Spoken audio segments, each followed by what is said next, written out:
My parents offered to babysit Emma and Jaden for our 10th anniversary dinner, and I should have known something was terribly wrong. They had never offered before, not once, in all these years since I married Marcus. But when my husband found their overnight bag in our hallway and opened it, his face went pale. "Keisha, get the kids," he said, his voice shaking. "Call 911 now." Inside were custody papers, forged documents, and plane tickets. My parents weren't here to babysit. They were here to steal my children.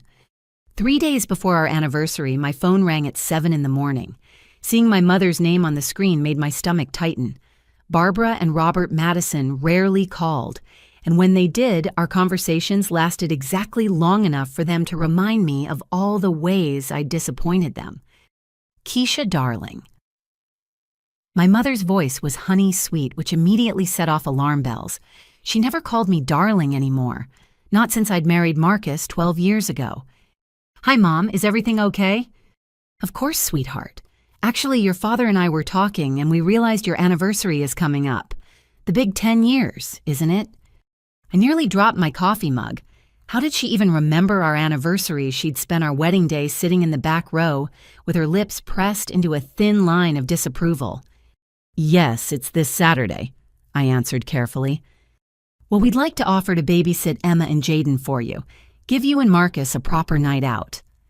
The silence stretched between us while I processed this impossible offer. My parents lived 3 hours away in their gated community, surrounding themselves with other wealthy retirees who shared their narrow views of what constituted a proper family. They'd made it abundantly clear that Marcus, a successful black engineer who'd grown up in foster care, would never be good enough for their daughter. Our biracial children were a source of barely concealed shame, for them acknowledged only with obligatory Christmas cards containing checks instead of love. "Mom, you've never offered to babysit before," I said slowly. "I know, and that's our fault entirely. Robert and I have been doing a lot of thinking lately. We're getting older, Keisha. We want to know our grandchildren before it's too late. We want to make things right." My throat felt tight. Despite everything, despite years of rejection and cutting remarks, some part of me still craved my parents' approval. That little girl who'd once performed piano recitals, hoping to see pride in their eyes, was still there waiting. "Let me talk to Marcus," I said. "Of course.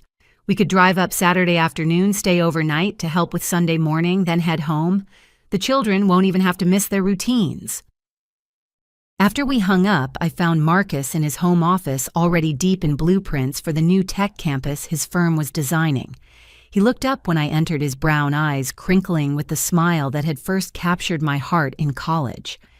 "You won't believe who just called," I said, sinking into the chair across from his desk. His expression darkened as I recounted the conversation. Marcus had endured enough cold shoulders and pointed remarks from my parents to last a lifetime. But he also knew how much their rejection hurt me. "What do you think their angle is?" he asked, direct as always. Maybe there isn't one. Maybe they really are trying to change. "Keisha, your mother asked if I was still working in construction at Emma's birthday party. I've been a lead engineer for 8 years. I know, but people can change, and the kids barely know them. Maybe this is a chance for everyone to start fresh." Marcus studied my face, reading the hope I couldn't quite hide. "If this is what you want, we'll try it. But the first sign of their usual behavior, and they're gone." I spent the rest of that day walking on air. For the first time in years, I let myself imagine holidays where my children had grandparents who loved them, where family photos included everyone, where my two worlds could finally merge. I called my mother back that evening to confirm, and she sounded genuinely pleased. "Wonderful. Now I'll need to know all about their schedules, of course. What time do they usually eat dinner? Any food allergies? Medications?" Normal grandparent questions, I told myself, even as she insisted on writing down every detail. "And Emma, is she still so thin, growing properly?" "She's perfectly healthy, Mom. The doctor says she's right on track." Of course. And Jaden, how are his special needs?" My jaw clenched. "He has mild autism, Mom. He's not broken. He's actually doing amazingly well in therapy." Oh, I didn't mean anything by it. I just want to be prepared. Does he have behavioral issues? Meltdowns? Violence? No, I said firmly. He's a sweet, sensitive boy who sometimes needs extra help processing sensory input. I'll write out his routine for you. Yes, please do. Very detailed instructions would be helpful. We want to do everything exactly right. Something in her tone nagged at me, but I pushed it aside. My parents had always been particular about details. That was just their way.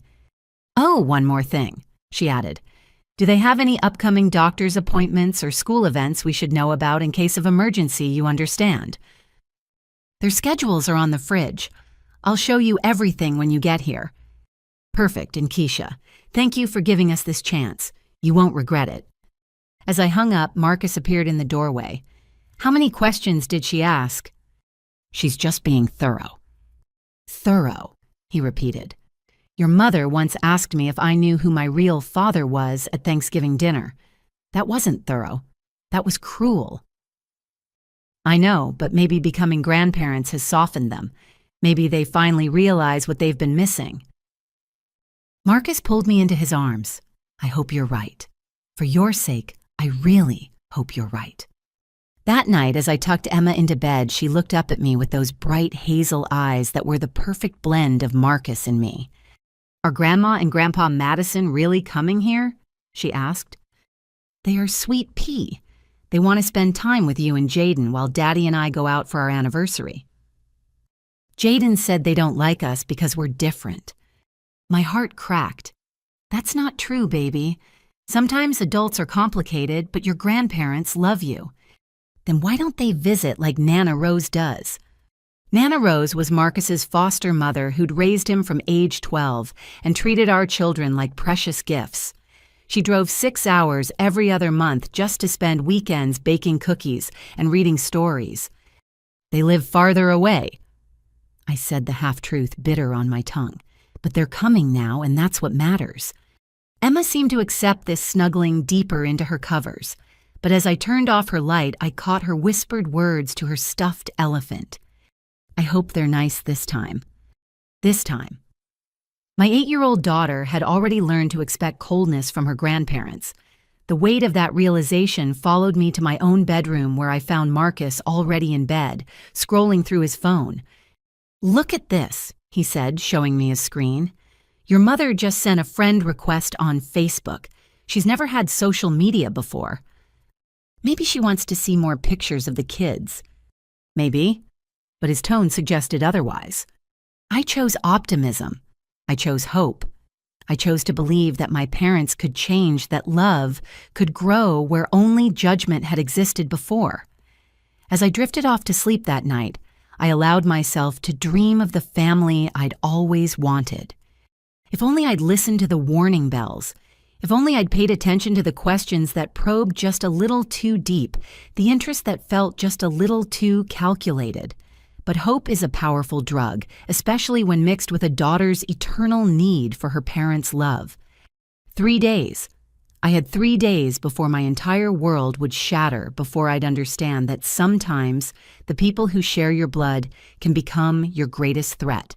3 days before I'd learn that a parent's love could be twisted into something monstrous, and that protecting your children sometimes means protecting them from your own family.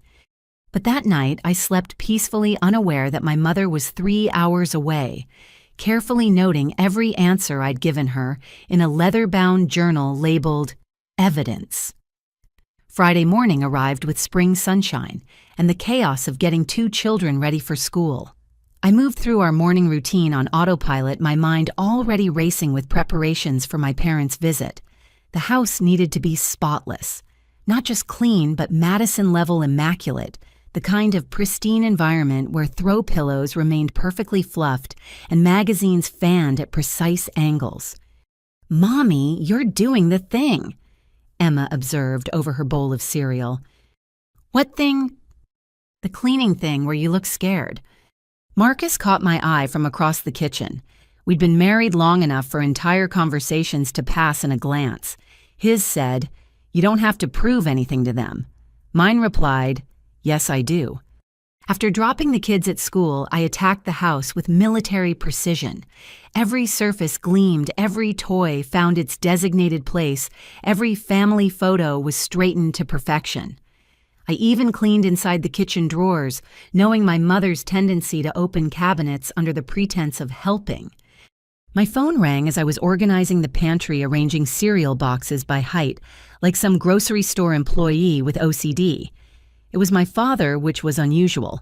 Robert Madison typically communicated through my mother, treating phone calls like board meetings that required an intermediary. Keisha. No greeting, just my name delivered in his crisp banker's voice. I need some information for our visit. Hi, Dad. What kind of information? Security details. Do you have an alarm system, cameras? What about the locks? Are they deadbolts? I set down the box of crackers I'd been alphabetizing. Why do you need to know about our security? Simple precaution. We'll be responsible for the children. I need to ensure the house is properly secured. We have an alarm system and good locks. The neighborhood is very safe. What's the code? I'll show you how to use it when you get here. A pause. What about the children's documentation? Where do you keep their birth certificates, social security cards, in case of medical emergency? The questions felt invasive, but I reminded myself that my father had always been paranoid about safety. His house had more security than some banks. They're in our filing cabinet, but their insurance cards are in my wallet, and I'll leave those with you along with all the emergency numbers. Good. And their passports, do they have passports? Yes, but why would you need those for one evening? I don't need them. I'm simply being thorough. Your mother mentioned you traveled to Disney last year. International... No, just Florida. Dad, is everything okay? These questions seem what? His tone sharpened, reminding me of every time I disappointed him by getting an A- instead of an A. Nothing, just detailed. Details matter, Keisha. I thought Marcus would have taught you that being an engineer. There it was, the subtle dig, the implication that I needed my husband to teach me basic concepts. I gripped the phone tighter. Is there anything else you need to know? Your neighbors. Are you friendly with them? Do they watch the children sometimes? The Johnsons next door are great. They have kids the same age. And across the street. Dad, you're not conducting a background check on our entire neighborhood. Are you? He actually chuckled, a rare sound that somehow made me more uneasy. Of course not. Your mother is just anxious about the visit. She wants everything to go perfectly. After he hung up, I stood in my gleaming kitchen, surrounded by alphabetized soup cans and color-coordinated dish towels, and wondered why I felt like I'd just been interrogated. The feeling intensified when Marcus called during his lunch break. Something weird just happened, he said without preamble. I was grabbing coffee near Jaden's therapy center, and I could have sworn I saw your parents' car in the parking lot. That's impossible. They're 3 hours away. White Mercedes license plate REM 4237. I knew that plate number. Robert Edmund Madison, April 23rd, 1957. My father put his initials and birth date on everything. Maybe someone has the same car. Maybe. But Keisha, I walked closer to check, and there was someone in the driver's seat taking pictures of the building. Taking pictures? Why would... I don't know. By the time I got close enough to see clearly, they drove off. A chill ran through me despite the warm spring day. You think it was them? I think your parents are showing more interest in our lives than they have in the past decade, and it's making my spider sense tingle. Your spider sense is always tingling when it comes to my parents. And it's always been right. I couldn't argue with that.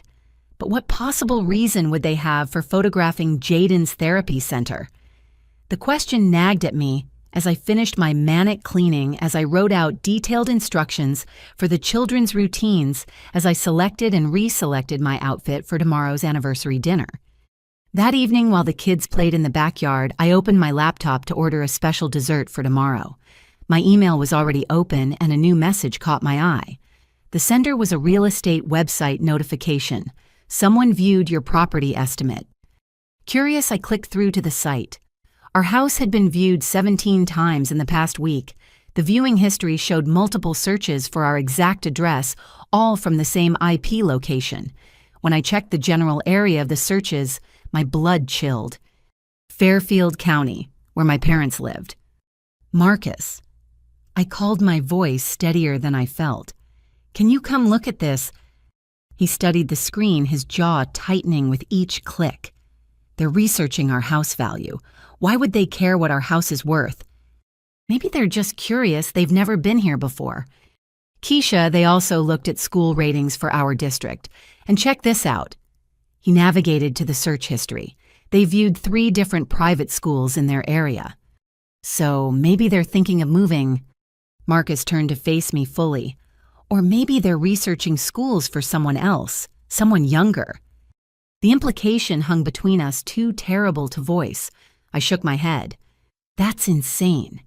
You're suggesting my parents are planning to steal our children? They're snobs, not kidnappers. I'm not suggesting anything.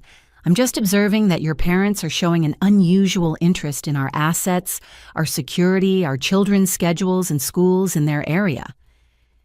You're being paranoid. Am I? When has your mother ever cared about Jaden's therapy schedule? When has your father ever asked about our neighbors? They've spent 8 years pretending our family doesn't exist, and suddenly they're gathering intel like private investigators. I wanted to argue, but the words wouldn't come.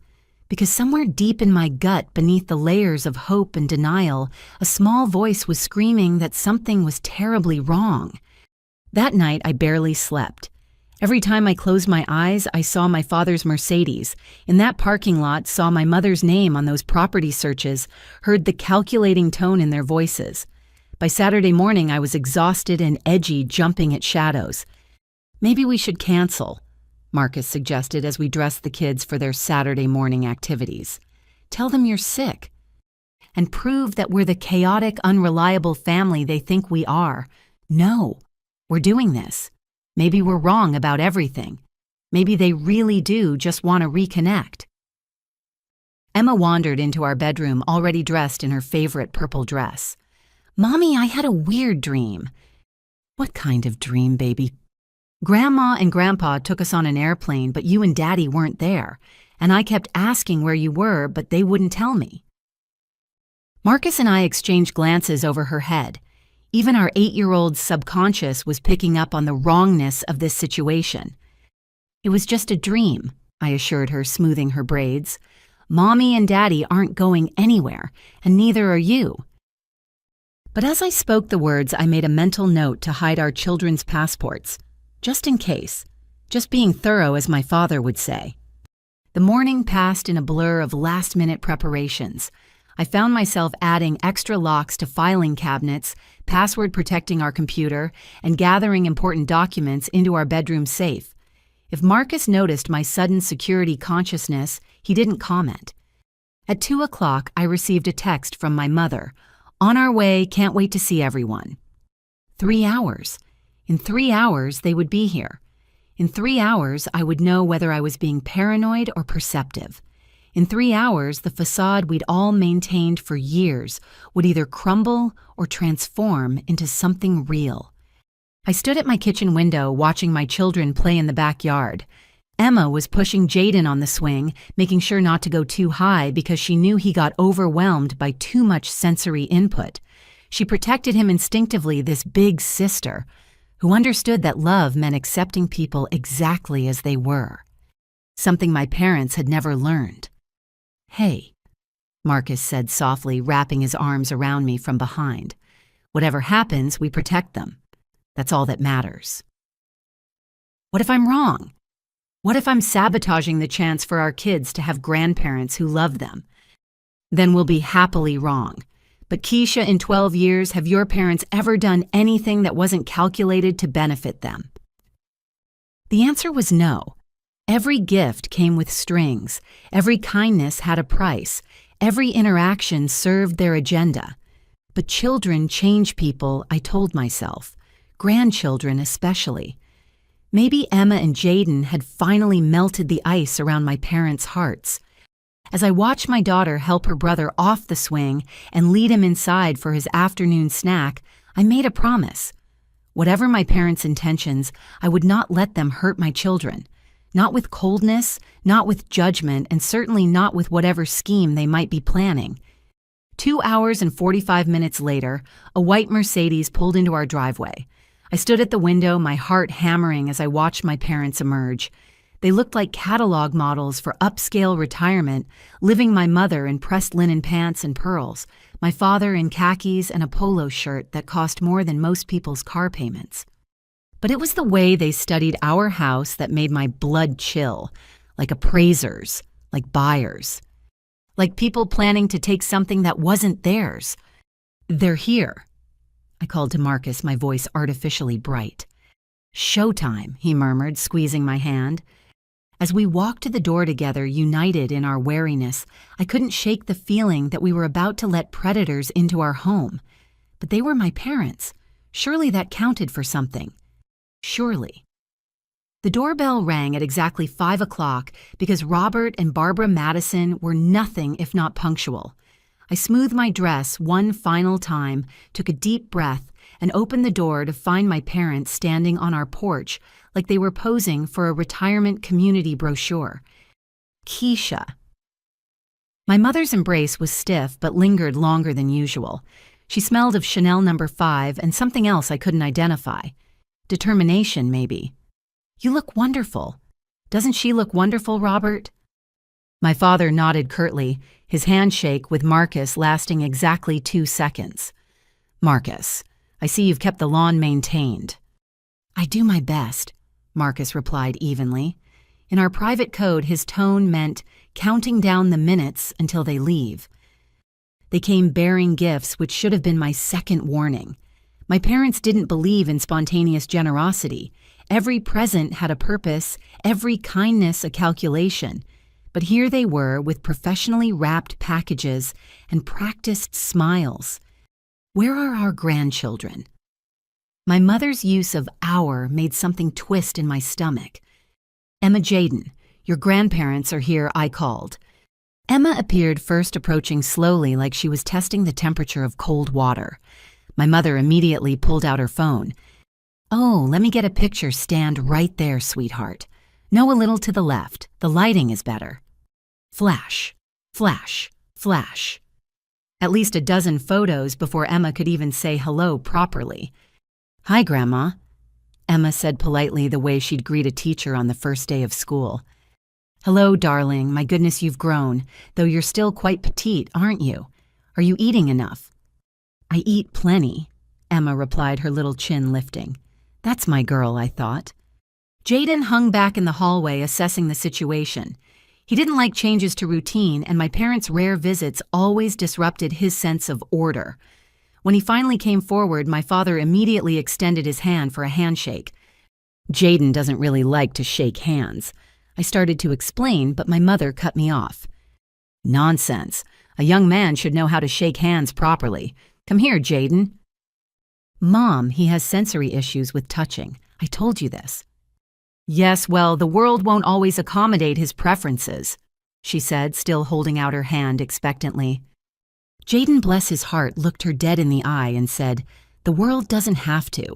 That's what boundaries are for." Marcus coughed to cover what sounded suspiciously like a laugh. My mother's smile tightened. Of course.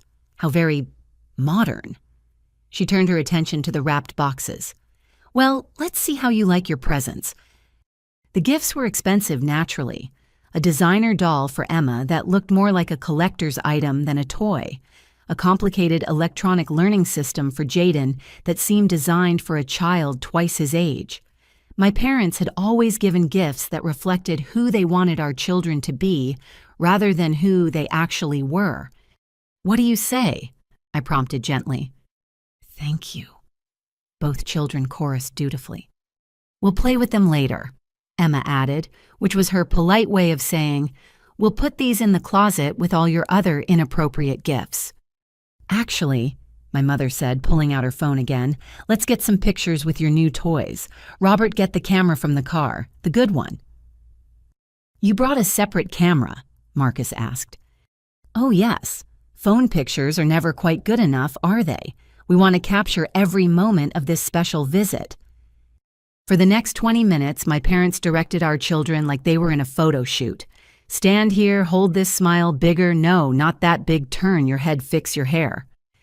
Jaden started stimming with his hands, a sure sign of overwhelm.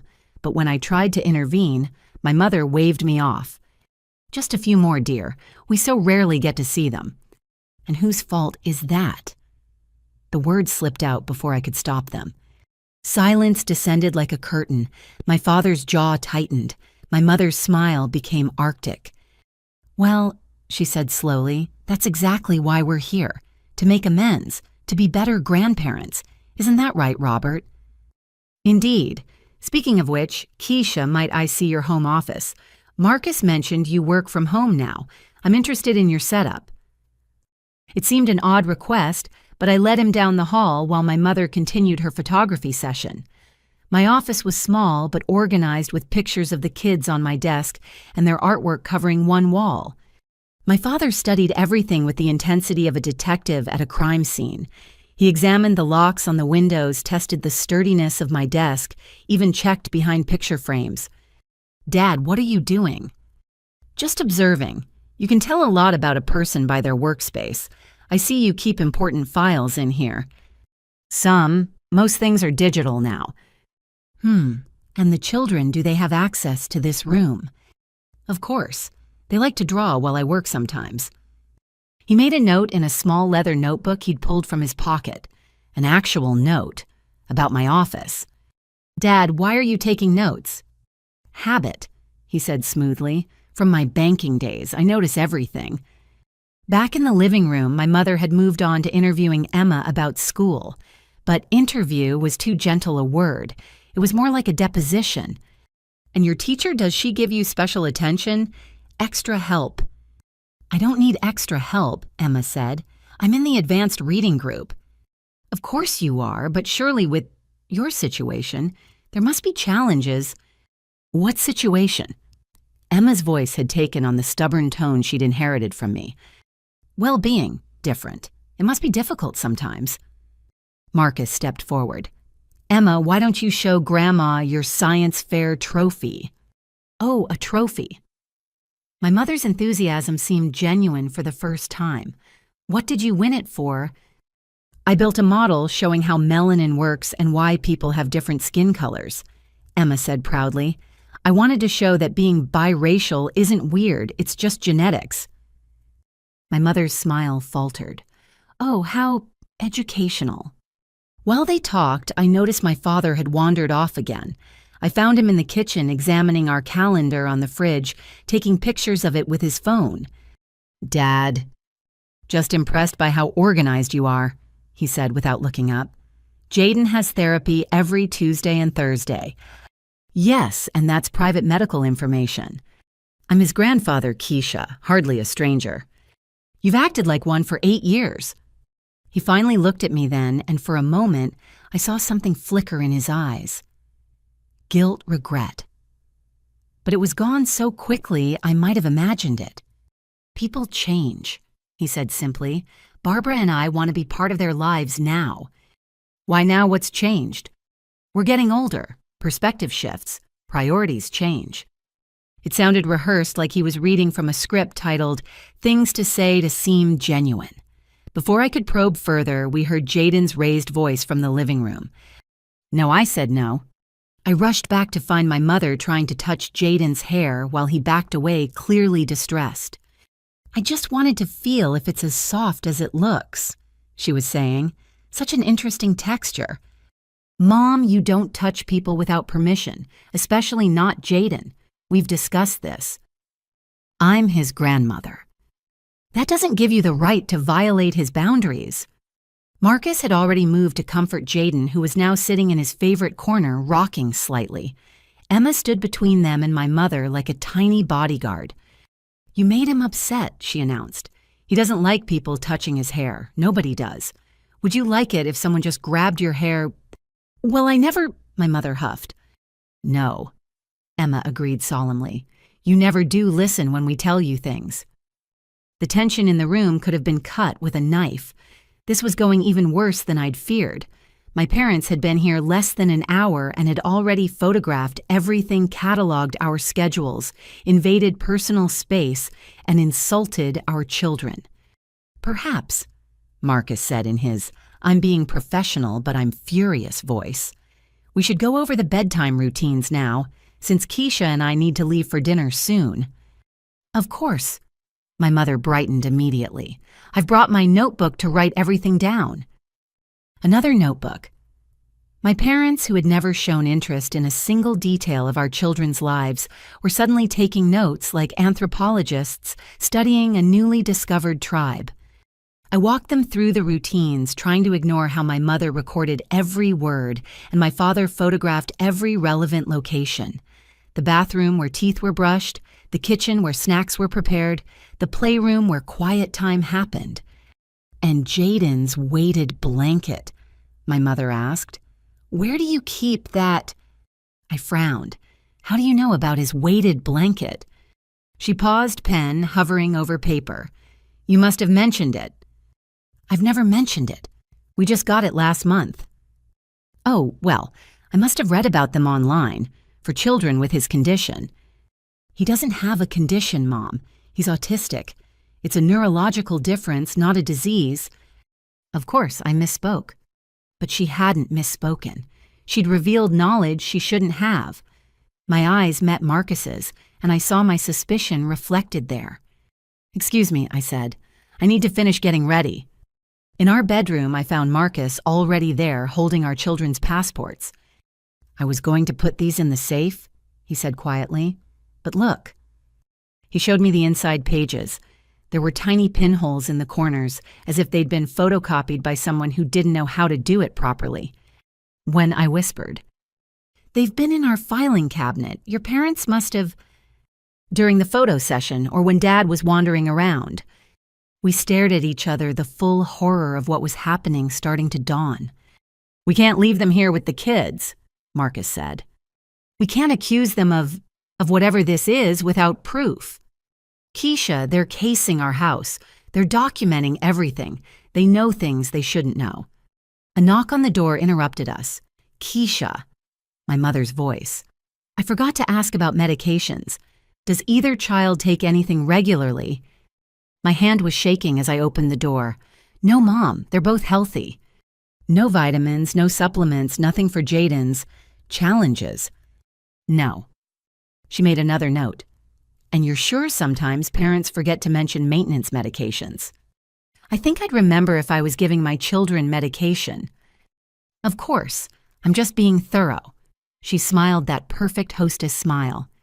"We want everything to go smoothly tonight and tomorrow." "Tomorrow? Well, we'll be here for breakfast, won't we? To help with the morning routine before we drive home?" I'd forgotten they planned to stay overnight. The thought of them in our house while we slept made my skin crawl. "About that." I started, but she was already heading back downstairs, calling cheerfully to the children. Marcus pulled me back into the room. "We're not leaving. Make an excuse. Food poisoning, migraine, anything. If we cancel now after they drove all this way, it confirms every negative thing they've ever thought about us." "I don't care what they think anymore. Something is very wrong here." He was right. Every instinct screamed danger. But as I looked at him, I saw past my wonderful protective husband to the 12-year-old boy who'd been failed by every adult in his life until Nana rose. He'd learned early that family could hurt. You betray you, abandon you. I'd been raised by wolves in sheep's clothing, but at least I'd had a roof over my head and food on the table.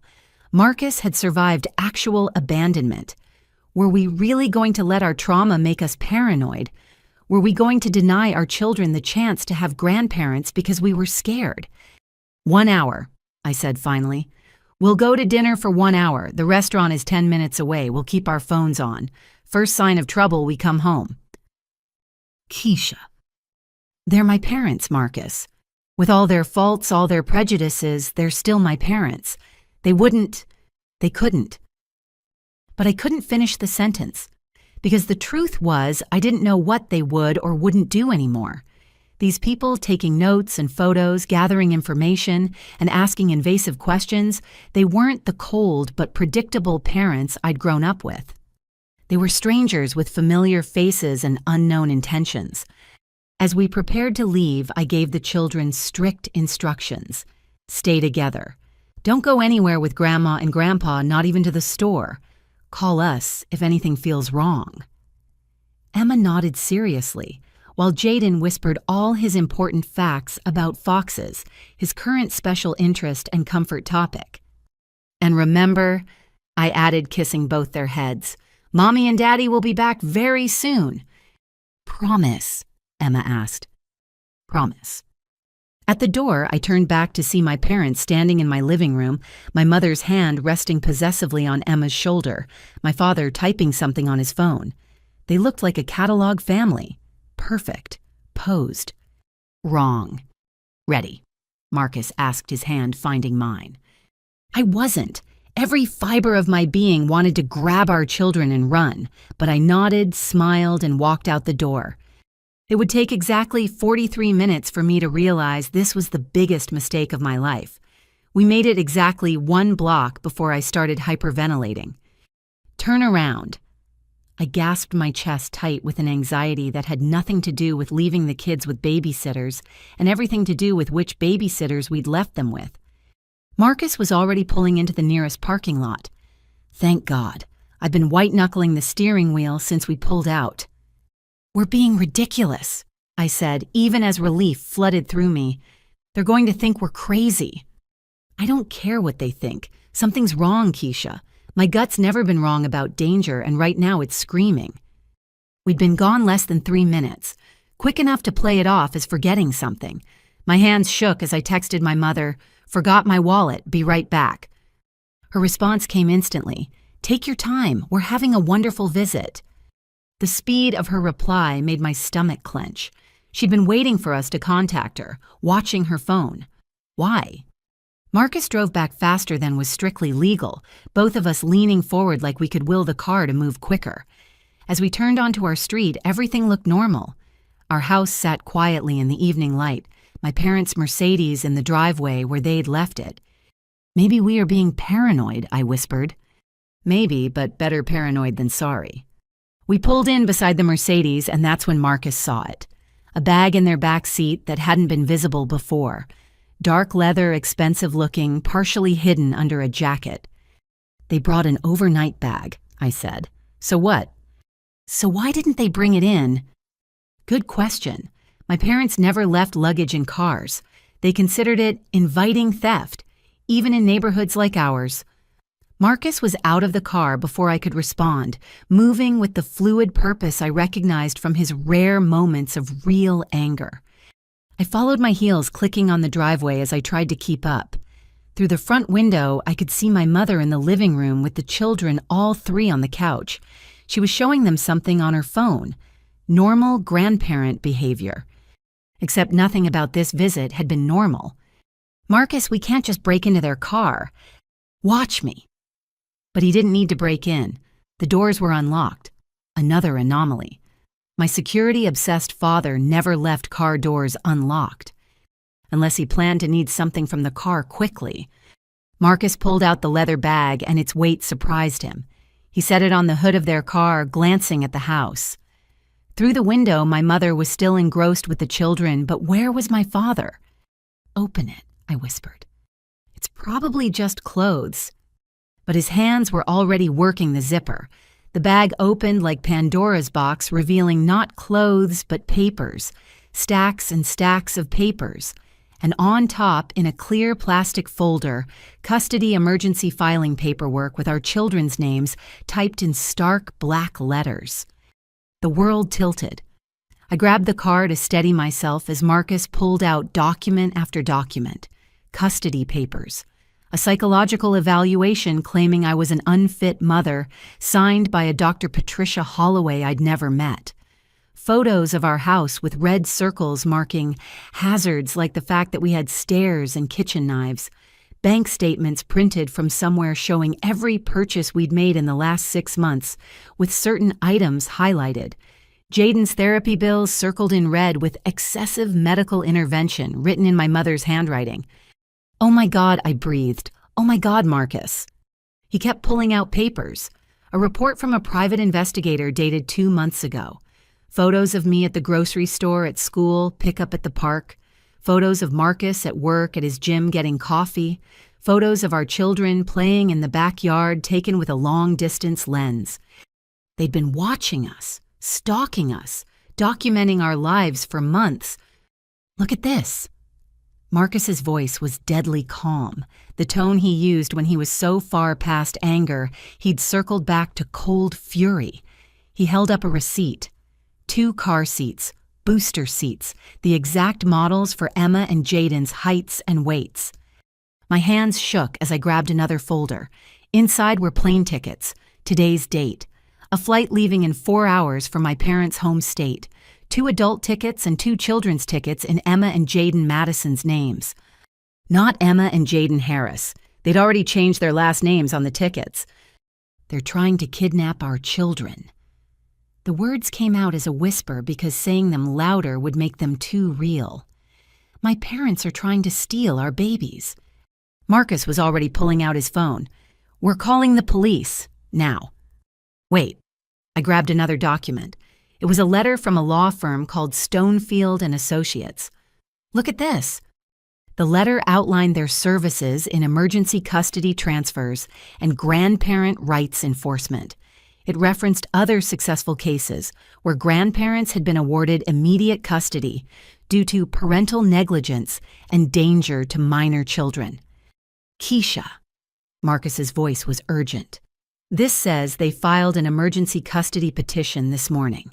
This morning, while they were driving here, they were filing court papers saying our kids were in immediate danger." "But that's insane. There's no danger. They've never even reported us to CPS." "They don't need to. Look." He showed me another paper. They created their own report, had some doctor they paid evaluate us without ever meeting us. They've been building this case for months.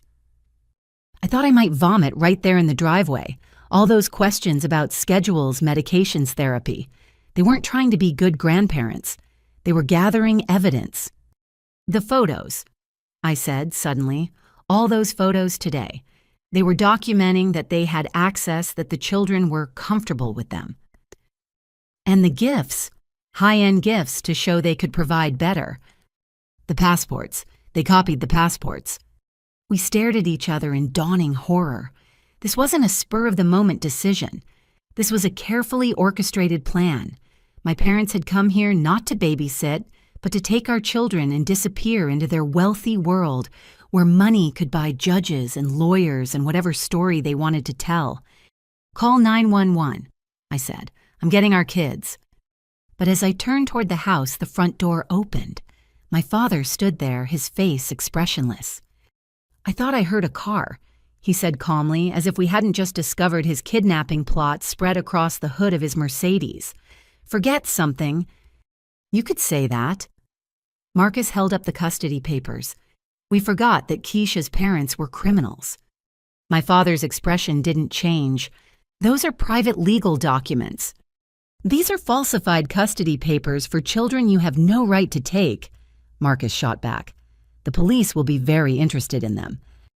The police. My mother appeared behind my father, her face shifting from confusion to calculation in an instant. "Whatever for—" "You're trying to steal our children." I couldn't believe I was saying these words to my own parents. "You have plane tickets, car seats. You were going to take them tonight." My mother's mask finally slipped, revealing something cold and determined underneath. "We're trying to save them." Save them from what? I pushed past my father into the house, needing to see my children. From parents who love them, from a happy home. Happy. She followed me, her voice rising. "You call this happy Marcus working 60 hours a week while you pretend to have a career Jaden in therapy because you can't handle his needs. Emma growing up confused about what she is. What she is." I whirled around to face her. "She's a brilliant, kind, confident little girl who knows exactly who she is, which is more than I can say for you." Emma and Jaden were still on the couch, but Emma had that look she got when she was listening to grown-up conversations she wasn't supposed to hear. I moved to them quickly. "Hey, babies, we're going to cut the visit short, okay?" "Are Grandma and Grandpa leaving?" Emma asked hopefully. "Yes, they are." "Good," Jaden said simply. "They asked too many questions." My father stepped forward. "Now let's all calm down. There's been a misunderstanding." "A misunderstanding." Marcus laughed bitterly. "You hired a private investigator to stalk us. You falsified medical documents. You bought plane tickets to flee the state with our children. What part are we misunderstanding?" "We have resources you don't," my father said, as if that explained everything. "Private schools therapy that actually works, opportunities these children will never have with you. Therapy that actually works." I stood putting myself between him and my children. "You mean conversion therapy to make Jaden normal schools that will teach Emma to be ashamed of half her heritage?" "We mean giving them a proper life," my mother interjected. "Not this experiment you're running." "Experiment." My voice was deadly quiet. "My family is not an experiment. My marriage is not a phase. My children are not broken." "Your children are at risk," she shot back.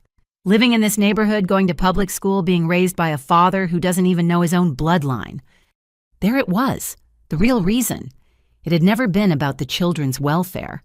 It had been about blood, about race, about their deep-seated belief that their lily-white world was being contaminated by my choices. Marcus had already dialed 911.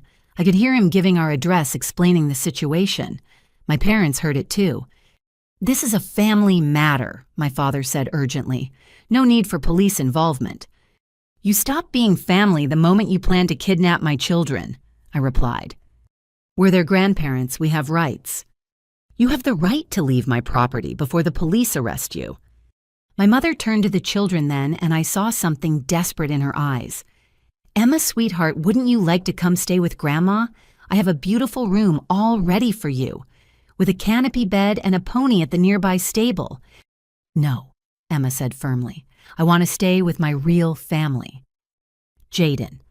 My father tried, "I have a train set at my house, a whole room of trains." Jaden didn't even look at him. He was stimming more intensely now, overwhelmed by the tension in the room. I sat beside him, offering the pressure input he needed to calm down. "It's okay, baby," I murmured. "The police are coming to make them leave." "The police?" My mother's voice went shrill. "You'd call the police on your own parents." "I'd call the police on anyone trying to steal my children." "Steal?" She laughed high and unnatural. "We're offering them a better life. Look at this place. Look at how you live. Jaden in therapy because you've labeled him as defective. Emma growing up not knowing if she's black or white or what. You married beneath you, Keisha, and now you're dragging innocent children down with you. Get out!" I stood, my whole body shaking with rage. "Get out of my house before I physically remove you."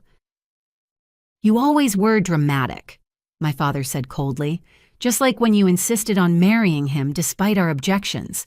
Selfish, impulsive, unfit to be a mother." That's when Emma stood up, all 4 feet of her radiating fury. "My mommy is the best mommy in the world. You're just mean people who don't know how to love anybody." The silence that followed was broken only by the sound of sirens approaching. My parents looked at each other, and for the first time I saw fear in their eyes. This hadn't gone according to their plan. They'd expected to leave with our children before we ever knew what happened. "Robert," my mother said urgently, "the bag." "Leave it," Marcus commanded. "That's evidence." My father moved toward the door anyway, but Marcus blocked him. For a moment they stood face to face, my elderly father and my husband in his prime, and the outcome was never in doubt. "You people," my father spat, "always resorting to violence." "You people?" Marcus smiled coldly. "You mean engineers' fathers' men who protect their families from predators." The sirens were right outside now. Through the window, I could see police cars pulling up their lights, painting our suburban street in reds and blues. "This isn't over," my mother hissed at me. "We have lawyers, we have money, we have connections." "And we have the truth," I replied, "plus evidence of attempted kidnapping, fraud, and conspiracy. Good luck explaining that to your country club." The police were at the door. Marcus let them in, and suddenly our living room was full of uniforms. I held my children close as Marcus explained the situation, showed them the documents, the tickets, the whole sick plan. "Ma'am," one officer addressed my mother, "I'm going to need you to step outside. This is a family dispute." She tried one last time. "Surely there's no need." "Ma'am, step outside now." As they were led away, my father turned back to look at me. "We only wanted what was best for them." "No," I said clearly so everyone could hear. "You wanted what was best for you. You wanted grandchildren who looked like you, thought like you, lived like you. But these are my children. They're perfect exactly as they are, and you will never, ever come near them again." The door closed behind them, and I sank onto the couch, pulling Emma and Jaden into my arms. They clung to me, Emma crying silently while Jaden hummed his comfort song. "It's okay," I whispered. "It's over. You're safe. Mommy and Daddy will always keep you safe." But it wasn't over. Not by a long shot. This was just the beginning of a fight that would test every ounce of strength we had. My parents had shown their true colors, revealed the depths of their prejudice and entitlement. They'd tried to steal my children because they couldn't accept my choices, my husband, my life. They'd failed tonight. But as I watched the police cars drive away with my parents in custody, I knew they'd be back. People like them always came back armed with lawyers and lies and the absolute conviction that their money and status entitled them to whatever they wanted. But they'd underestimated me. They'd underestimated Marcus. Most of all, they'd underestimated the fierce love that bound our family together. They wanted a fight, they'd get one, and we would win. Because real family, chosen family, the family you build with love and acceptance and daily acts of care, that's stronger than blood, stronger than money, stronger than all the prejudice in the world. As I held my children in the wreckage of what should have been a simple anniversary dinner, I made a promise. No one would ever make them feel less than. No one would ever try to tear our family apart again. And if they tried, well, they'd learn what this mama bear was truly capable of. The war for our children had begun, and I was ready to fight it with everything I had. The police had been in our home for 20 minutes documenting everything. Detective Sarah Chen, a woman about my age with kind eyes and an efficient manner, was photographing the contents of my parents' bag while her partner interviewed Marcus in the kitchen. Emma and Jaden sat pressed against me on the couch, their usual bedtime long past, but nobody was thinking about normal routines anymore. "Mrs. Harris," Detective Chen said gently, sitting across from us, "I need to ask your children a few questions. Would that be okay?" I felt both kids tense. "Can I stay with them?" "Of course. Emma, can you tell me what your grandparents said to you tonight?"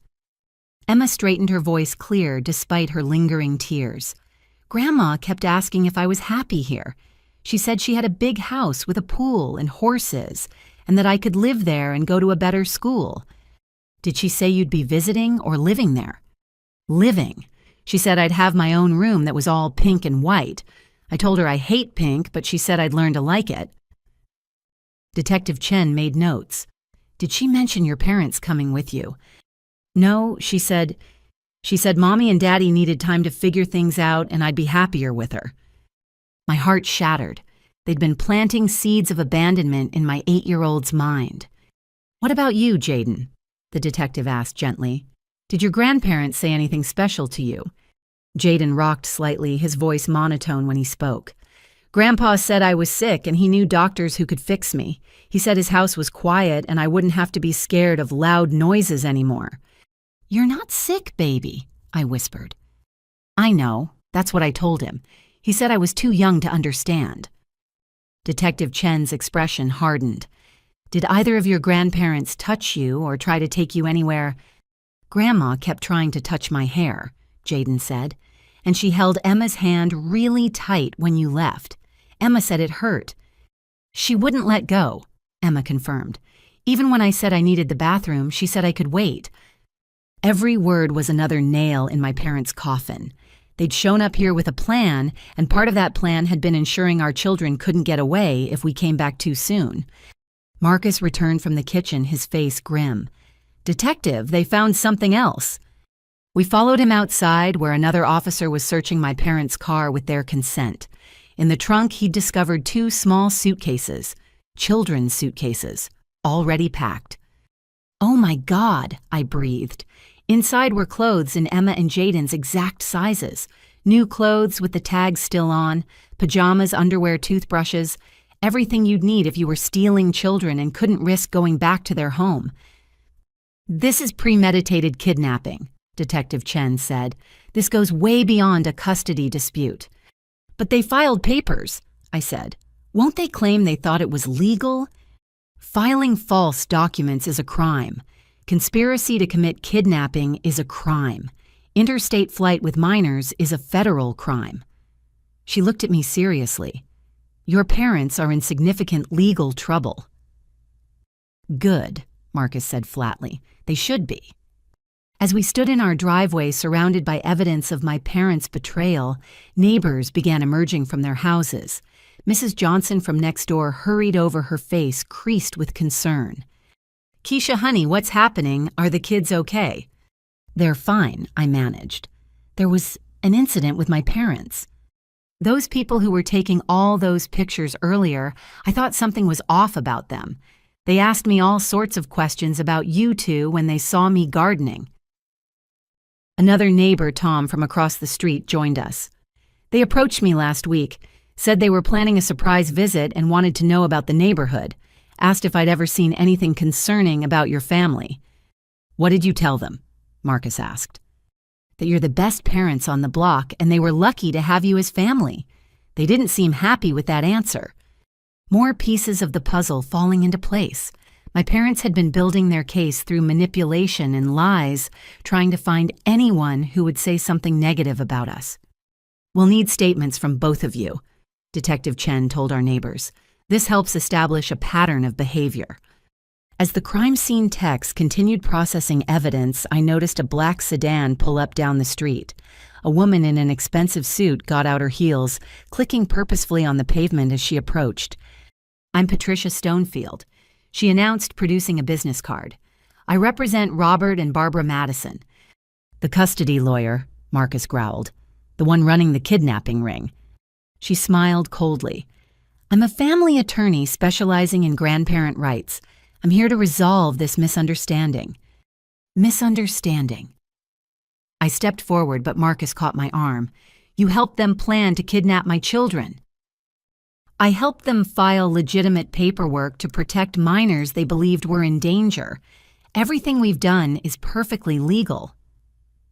"Falsifying medical reports is legal," Detective Chen interjected. "Conspiracy to commit kidnapping. You'll find all our documentation is in order. Dr. Holloway is a respected psychiatrist who evaluated the family situation and found it concerning." "Dr. Holloway never met us," I protested. "She didn't need to. She reviewed extensive documentation provided by concerned grandparents, photos, videos, witness statements." "Witness statements from who?" "That's privileged information." "This is insane," Marcus said. "You can't just take people's children based on made-up reports." Attorney Stonefield's smile never wavered. "We can when those children are at risk. A mother who can't control her temper, a father who works excessive hours, a special needs child not receiving proper care. Grandparents with resources have not just a right, but an obligation to intervene. My children are loved, healthy, and thriving," I said through gritted teeth. "Are they?" "Your son is in therapy, twice a week. That suggests problems. Your daughter is being raised without a clear cultural identity. That suggests confusion. You live in a modest neighborhood when the children could have every advantage. That suggests neglect of their potential." "That suggests we're normal parents doing our best," Marcus countered. "Not that we're unfit." "That's for a judge to decide. and judges in this state favor keeping children with blood relatives who can provide superior opportunities. They're already with blood relatives, I snapped. Their parents. She checked her phone. The Madison family has resources you can't imagine. They'll post bail within hours, and then we'll see you in court. I suggest you find a very good lawyer. You'll need one. As she walked away, I felt the ground shifting beneath my feet. This wasn't over. It was just beginning. Don't let her scare you, Detective Chen said quietly. What your parents did tonight was criminal regardless of what papers they filed, but you should get a lawyer. Tonight. Back inside, I found Emma and Jaden curled up together on the couch, exhausted by the emotional upheaval. Looking at them so innocent and vulnerable, rage filled me like nothing I'd ever experienced. Marcus called David Washington. He handled the Thompsons' custody case last year. It's 9 o'clock at night. I don't care if it's 3 in the morning. Our children need protection. While Marcus made calls, I sat with our babies, running my fingers through Emma's braids and rubbing Jaden's back in the soothing pattern he liked. "Mommy," Emma whispered, "are Grandma and Grandpa bad people?" How did you answer that? How did you explain that the people who should love and protect them had tried to tear their world apart? They made very bad choices, I said carefully. They let their wrong ideas hurt our family. Why don't they like Daddy? Oh, sweetheart, it's not really about Daddy. It's about them not understanding that families come in all different ways, and all of them are beautiful if there's love. Our family has tons of love, Jaden said matter-of-factly. The most love, I agreed, kissing his head. Detective Chen returned with her partner. We're taking the evidence back to the station. Your parents are being processed now. They'll be charged with attempted kidnapping, filing false reports, conspiracy, and fraud. The district attorney will review the case, but given the evidence, I expect they'll pursue full prosecution. What about the custody filing? I asked. Family court is separate from criminal court. They can still pursue that case, but being charged with trying to kidnap the children won't help their argument. After the police left, promising to be in touch tomorrow, we were alone in our quiet house. The abandoned gifts my parents had brought sat on the coffee table like props from a play that had gone horribly wrong. I'm going to check all the locks, Marcus said. Then we're moving the kids into our room tonight. I nodded. None of us wanted to be separated. As I helped the children get ready for bed, moving through our routine like zombies, my phone rang. An unknown number. Against my better judgment, I answered. Keisha. My mother's voice, but different. Smaller. They're saying I have to stay here overnight, in jail, with criminals. You are a criminal mom. You tried to kidnap my children. I was trying to save them. You don't understand what you're doing to them, raising them in that environment with those influences. They'll never reach their potential. Their potential as what perfect white grandchildren who pretend half their heritage doesn't exist. You're being dramatic. You bought plane tickets. You packed their clothes. You were going to steal them. I was going to give them opportunities. Her voice cracked. Private schools where they'd excel. Therapy that would actually help Jaden instead of enabling his conditions. A community where Emma wouldn't be stared at. Emma gets stared at in your community, Mom, just for different reasons. At least she'd be safe. Safe from what? From parents who love her.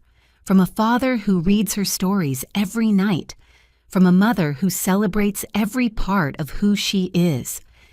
Safe from the world that will judge her, that will limit her, that will hurt her because of what she is.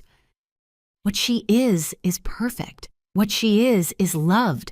What she is none of your business anymore. I'm your mother. No, you lost that title tonight. You're just someone I used to know who couldn't love me enough to accept my choices. Keisha, please. Your father and I only wanted... I hung up. There was nothing she could say that would undo what they'd done. Nothing that would erase the image of those suitcases in their trunk or the fear in my children's eyes. Marcus appeared in the doorway. David Washington will be here first thing in the morning. He says to document everything tonight while it's fresh. Take pictures of anything they touched or moved. Save any texts or voicemails. They've been planning this for months, I said numbly. All those years of cold distance, and then suddenly they care. They were just gathering evidence. Hey, he pulled me into his arms. We stopped them. Our babies are safe. That's what matters. For now, you heard that lawyer. They'll be out on bail tomorrow, and then they'll come at us with everything they have. Then we'll be ready, we'll fight, and we'll win. How can you be so sure? He pulled back to look at me. Because we're right. Because we're good parents. Because love wins over hate even when hate has money and connections. Does it, though? I thought about all the families torn apart by systems that favored wealth over welfare. What if they find a judge who agrees with them? What if... Then we keep fighting. We appeal. We move if we have to. We protect our family no matter what. That night, we made a nest of blankets on our bedroom floor. Emma and Jaden slept between us, their breathing eventually evening out into the rhythm of exhausted sleep.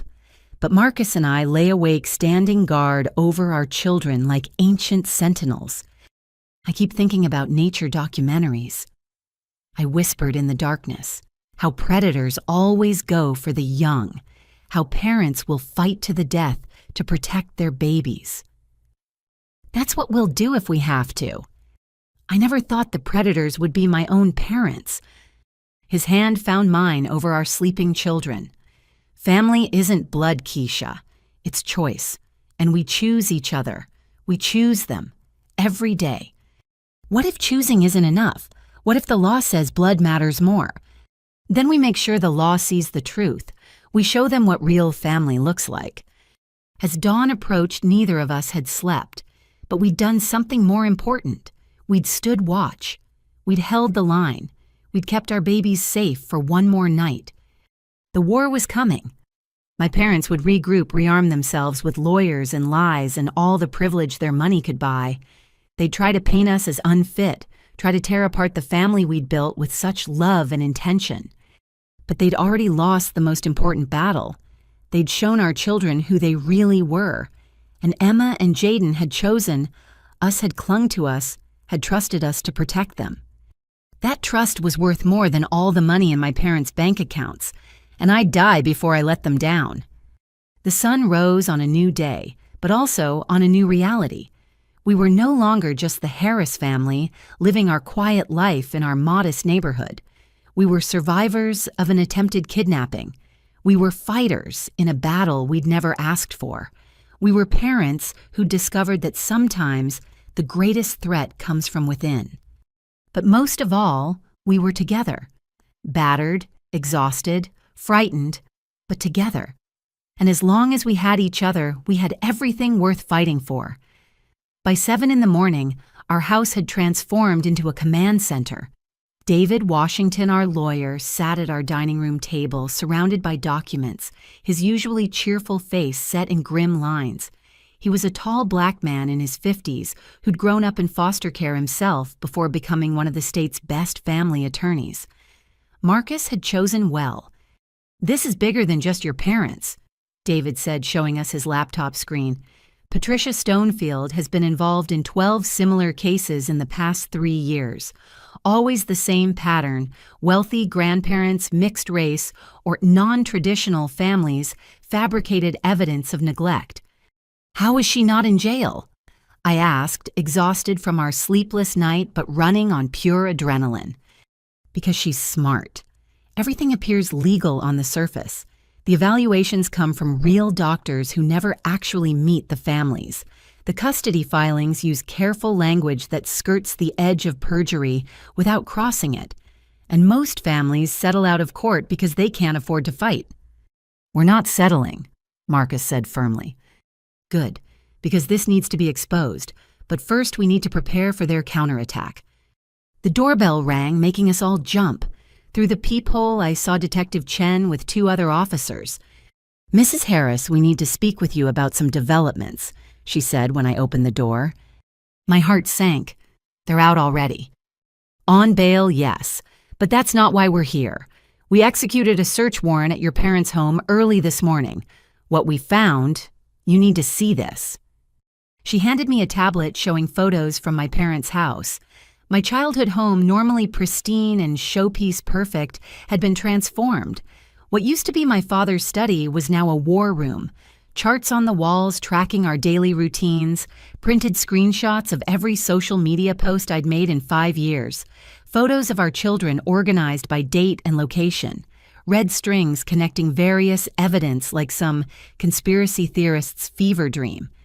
"Oh my God," I whispered, "this is insane." "It gets worse," Detective Chen said. "We found correspondence between your parents and other families in their social circle. They've been recruiting others to their cause. There's an entire network of grandparents who believe they're saving grandchildren from inappropriate family situations." "By inappropriate, they mean interracial," Marcus said flatly. "Among other things, single parents, LGBTQ parents, parents with disabilities, parents they deem too poor. Your case is part of something much larger." David was already taking notes. "This is a conspiracy. RICO charges could apply. The FBI is now involved." Detective Chen confirmed. "This crosses state lines, but that also means your parents have access to significant resources. They've hired a team from Stonefield's firm." A team. I felt sick. 4 lawyers so far. They're already filing motions. Emergency custody hearings, restraining orders, claiming you're alienating the children from their grandparents' petitions for supervised visitation. Supervised visitation. I stood up so fast my chair fell over. After they tried to kidnap them, they're claiming it was a misunderstanding, that they had your verbal permission to take the children for an extended visit, that you're now making false accusations because of a family disagreement. That's a lie. We know, but they're creating a counter-narrative. Speaking of which, she pulled out her phone. "Are you aware your mother gave an interview to Channel 7 this morning?" "What?" She showed us the video. My mother looking every inch the wounded grandmother in pearls and perfectly applied makeup despite her night in jail standing outside their lawyer's office. "We only wanted to spend quality time with our grandchildren," she told the reporter, dabbing at dry eyes with a handkerchief. "But our daughter has always been troubled. We tried to help, but she's turned our son-in-law against us, and now she's poisoning our grandchildren's minds. We just want what's best for Emma and Jaden." That manipulative. Marcus caught himself glancing at the kids who were eating breakfast in the kitchen, trying to maintain some normalcy. The reporter continued, "Sources say you filed for emergency custody. Can you explain why?" My mother's face arranged itself into concerned lines. "When we saw the conditions, they were living in the behavioral problems that aren't being properly addressed, the isolation from extended family, we felt we had no choice. Those children deserve better than a mother who works all the time and a father who..." She paused delicately. "Well, who can't provide them with the cultural foundation they need." "Cultural foundation," the reporter pressed. "Children need to understand their heritage, their real heritage, not some confused mixture that leaves them belonging nowhere." I thought I might throw the tablet across the room. She's telling the world our children don't belong anywhere. "She's laying groundwork," David said grimly, "painting you as unstable Marcus, as inadequate the children as suffering. Classic narrative manipulation." "We need to respond," I said. "We need to tell our side." "No." David's voice was firm. "Anything you say publicly can be used against you in court. Let me handle the media strategy. You focus on your children and documenting everything." Detective Chen stood.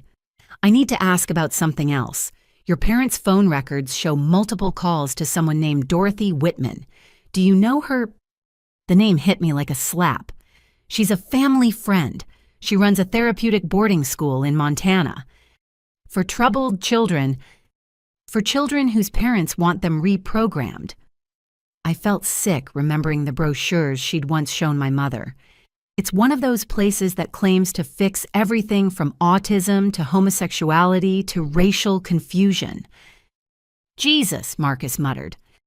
We're looking into the school now, Detective Chen said. If they were planning to send your children there, it's kidnapping and conspiracy to commit child abuse, David finished. This keeps getting worse. As if on cue, my phone rang. Unknown number. David nodded for me to answer while he recorded. Hello, Keisha. A woman's smooth voice, not my mother. This is Dorothy Whitman. I heard about your family's situation. Did my mother call you? She's concerned, as am I. Those precious children need stability, structure, proper guidance. My facility could help young Jaden overcome his challenges. Jaden doesn't need to overcome anything. He's autistic, not broken. Such defensiveness. Barbara warned me you were in denial about his condition, and Emma struggling with her identity in ways that will only worsen as she ages. We have programs designed specifically for mixed-race children to help them choose a cultural path. Are you insane? She's 8 years old and perfectly happy with who she is. Is she, or is that what you tell yourself to justify the confusion you've created? Children need clear identity, firm boundaries, consistent discipline, things you seem unable to provide. If you come near my children, I'll have you arrested. Such hostility. This is exactly what Barbara described. You really should consider what's best for them, rather than clinging to your liberal delusions about family. I hung up my hands, shaking. She's part of it. They were going to take our babies to a conversion camp. Emma appeared in the doorway, her face serious. Mommy, are people trying to take us away? I knelt down to her level. Some people are confused about what's best for our family, but Daddy and I won't let anything happen to you. I don't want to go to a special school. I like my school. I like my friends. I like being me. And you get to keep being exactly who you are, baby. Nobody gets to change that. Jaden joined us carrying his weighted lap pad. The lady on TV said we're confused. I'm not confused. I know exactly who I am. I'm Jaden Marcus Harris, age 6 3/4, favorite color blue, favorite animal foxes, favorite food mac and cheese, but only the spiral kind. That's right, buddy, you're perfect. I know, he said simply, then returned to his breakfast. David smiled slightly. Your kids are remarkable. That's going to matter in court. They'll have to testify. The thought horrified me. Possibly. A good guardian ad litem will want to hear from them. But don't worry about that yet. We have more immediate concerns. He was right. By noon, the situation had escalated dramatically. My phone buzzed constantly with calls from reporters, extended family members who'd seen the news, and numbers I didn't recognize. Our quiet street was disrupted by news vans and curious neighbors. Then came the knock that changed everything. Keisha Harris. A woman in a severe suit stood at our door with a clipboard. I'm from Child Protective Services. We've received a complaint and need to conduct an immediate welfare check. My knees almost buckled. CPS, but we didn't do anything wrong. I'm not here to make accusations, ma'am, just to ensure the children are safe. May I come in? David appeared behind me. I'm the family's attorney. Can I see your identification and the complaint? She handed over her credentials and a document. The complaint was anonymous, but the allegations were familiar neglect, inappropriate living conditions, untreated mental health issues in the children, potential abuse. This is retaliation, I said. My parents filed this because we caught them trying to kidnap our children. I'm aware of the situation, the caseworker said not unkindly. But when we receive a complaint, we have to investigate. It's protocol. Then investigate, Marcus said, joining us. We have nothing to hide. For the next hour, she toured our home, checking for safety hazards that didn't exist, looking in our well-stocked refrigerator, examining the children's rooms with their books and toys and drawings on the walls. She spoke with Emma and Jaden separately, asking gentle questions about their routines, their happiness, any fears they might have. I could hear Emma through the door. My parents are the best. They read to us every night and make special pancakes on Saturdays and always listen when we're sad. The only thing I'm scared of is my grandparents taking us away." When the caseworker emerged, her expression had softened considerably. "Mrs. Harris, it's clear your children are well cared for and loved. This appears to be a malicious complaint. I'll file my report stating no concerns were found." "But it's on record now," David said quietly after she left. "That's what they wanted. A CPS investigation, even one that finds nothing, can be twisted in court." "How do we fight this?" I asked desperately. "They have money lawyers' connections. They're creating a false narrative and spreading it everywhere." "We tell the truth," David said. "We document everything. We let the criminal charges speak for themselves, and we trust the system to see through their lies."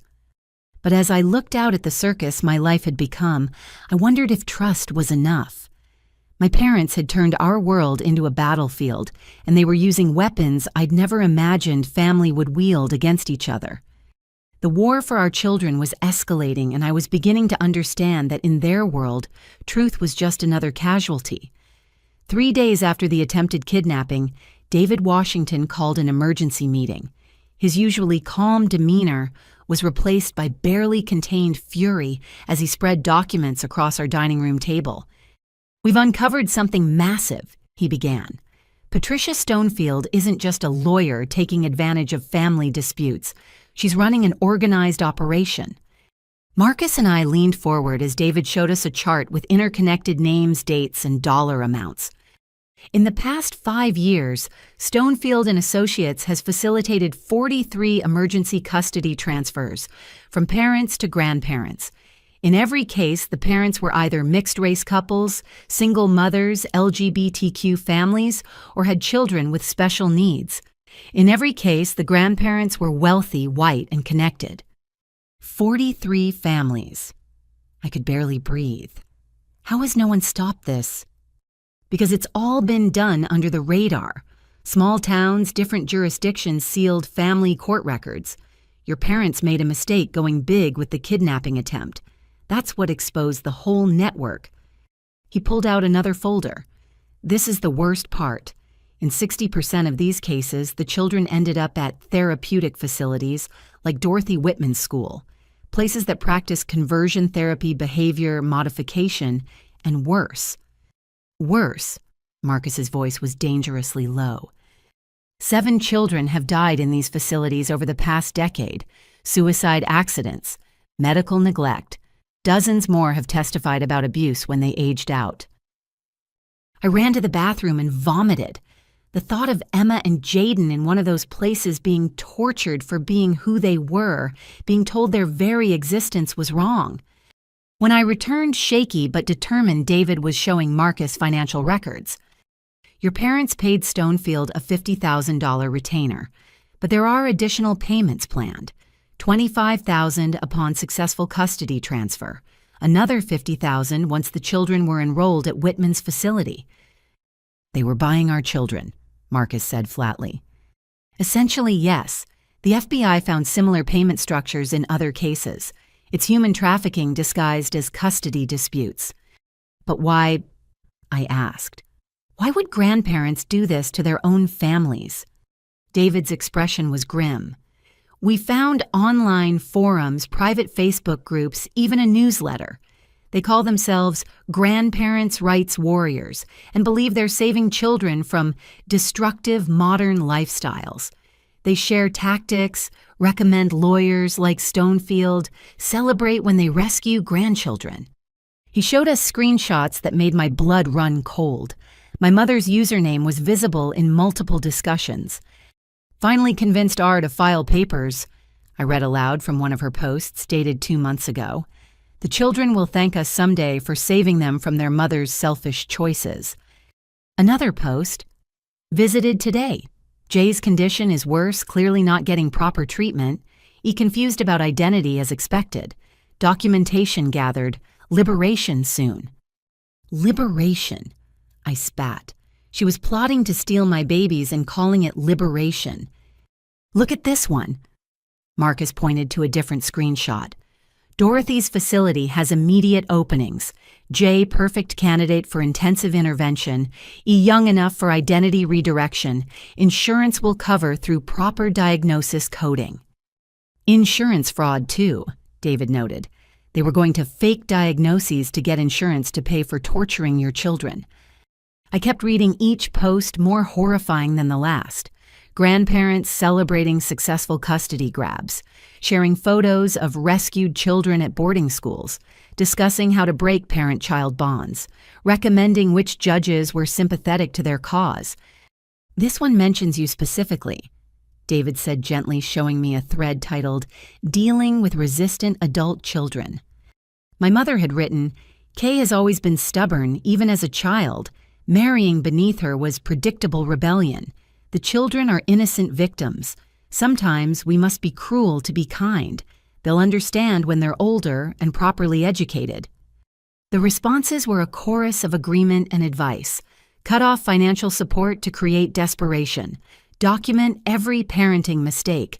Twist normal childhood behavior into symptoms of neglect. Use racial anxieties to your advantage in court. They're evil, I whispered. My own parents are evil. They're indoctrinated, David corrected. This group reinforces their biases, convinces them their hatred is love, their cruelty is kindness. It's a cult mentality. What about the other families? Marcus asked. The ones who've already lost their children. David pulled out another stack. We're reaching out. 11 families have already agreed to join a class action suit. More are coming forward every day. One mother hasn't seen her son in 3 years because her parents convinced a judge she was unfit after she married a Mexican immigrant. He showed us her photo, a woman my age holding a picture of a little boy who looked like Jaden. Maria Rodriguez. Her son Diego is at a facility in Utah that claims to correct cultural confusion. She's been fighting to get him back, but every appeal has been denied. How, I asked, how do judges let this happen? Small towns elected judges who share the grandparents' views, sealed records that prevent pattern recognition, and money, always money. These grandparents hire experts who testify exactly what they want to hear. Like Dr. Holloway, Marcus said, the one who evaluated us without meeting us. Exactly. We've found she's done this 30 times. Always the same diagnosis: parental alienation syndrome, childhood identity disorder, selective mutism that's really defiance. Terms that sound medical but are designed to pathologize normal behavior. My phone buzzed. Another unknown number. David nodded for me to answer on speaker. Mrs. Harris, this is Judge Eleanor Whitfield. I'll be presiding over your custody hearing next week. My heart sank. A custody hearing was scheduled already. Your Honor, I have representation. I'm calling as a courtesy. Given the serious nature of the allegations against you, I strongly suggest you consider a voluntary temporary transfer of custody to your parents while we sort this matter out. It would show good faith and— Absolutely not, David interrupted. This is highly inappropriate, Your Honor. Ex parte communications about an active case. Who is this? David Washington, counsel for the Harris family. I'll be filing a motion for your recusal immediately. This call is being recorded. The line went dead. She's one of them, I said numbly. The judge is part of their network. Possibly, or possibly your parents' lawyers reached out to influence her. Either way, we'll get her removed from the case. And get another judge who might be just as bad? We'll request a change of venue. Take it out of this jurisdiction entirely. Move it to federal court if we can, given the interstate elements.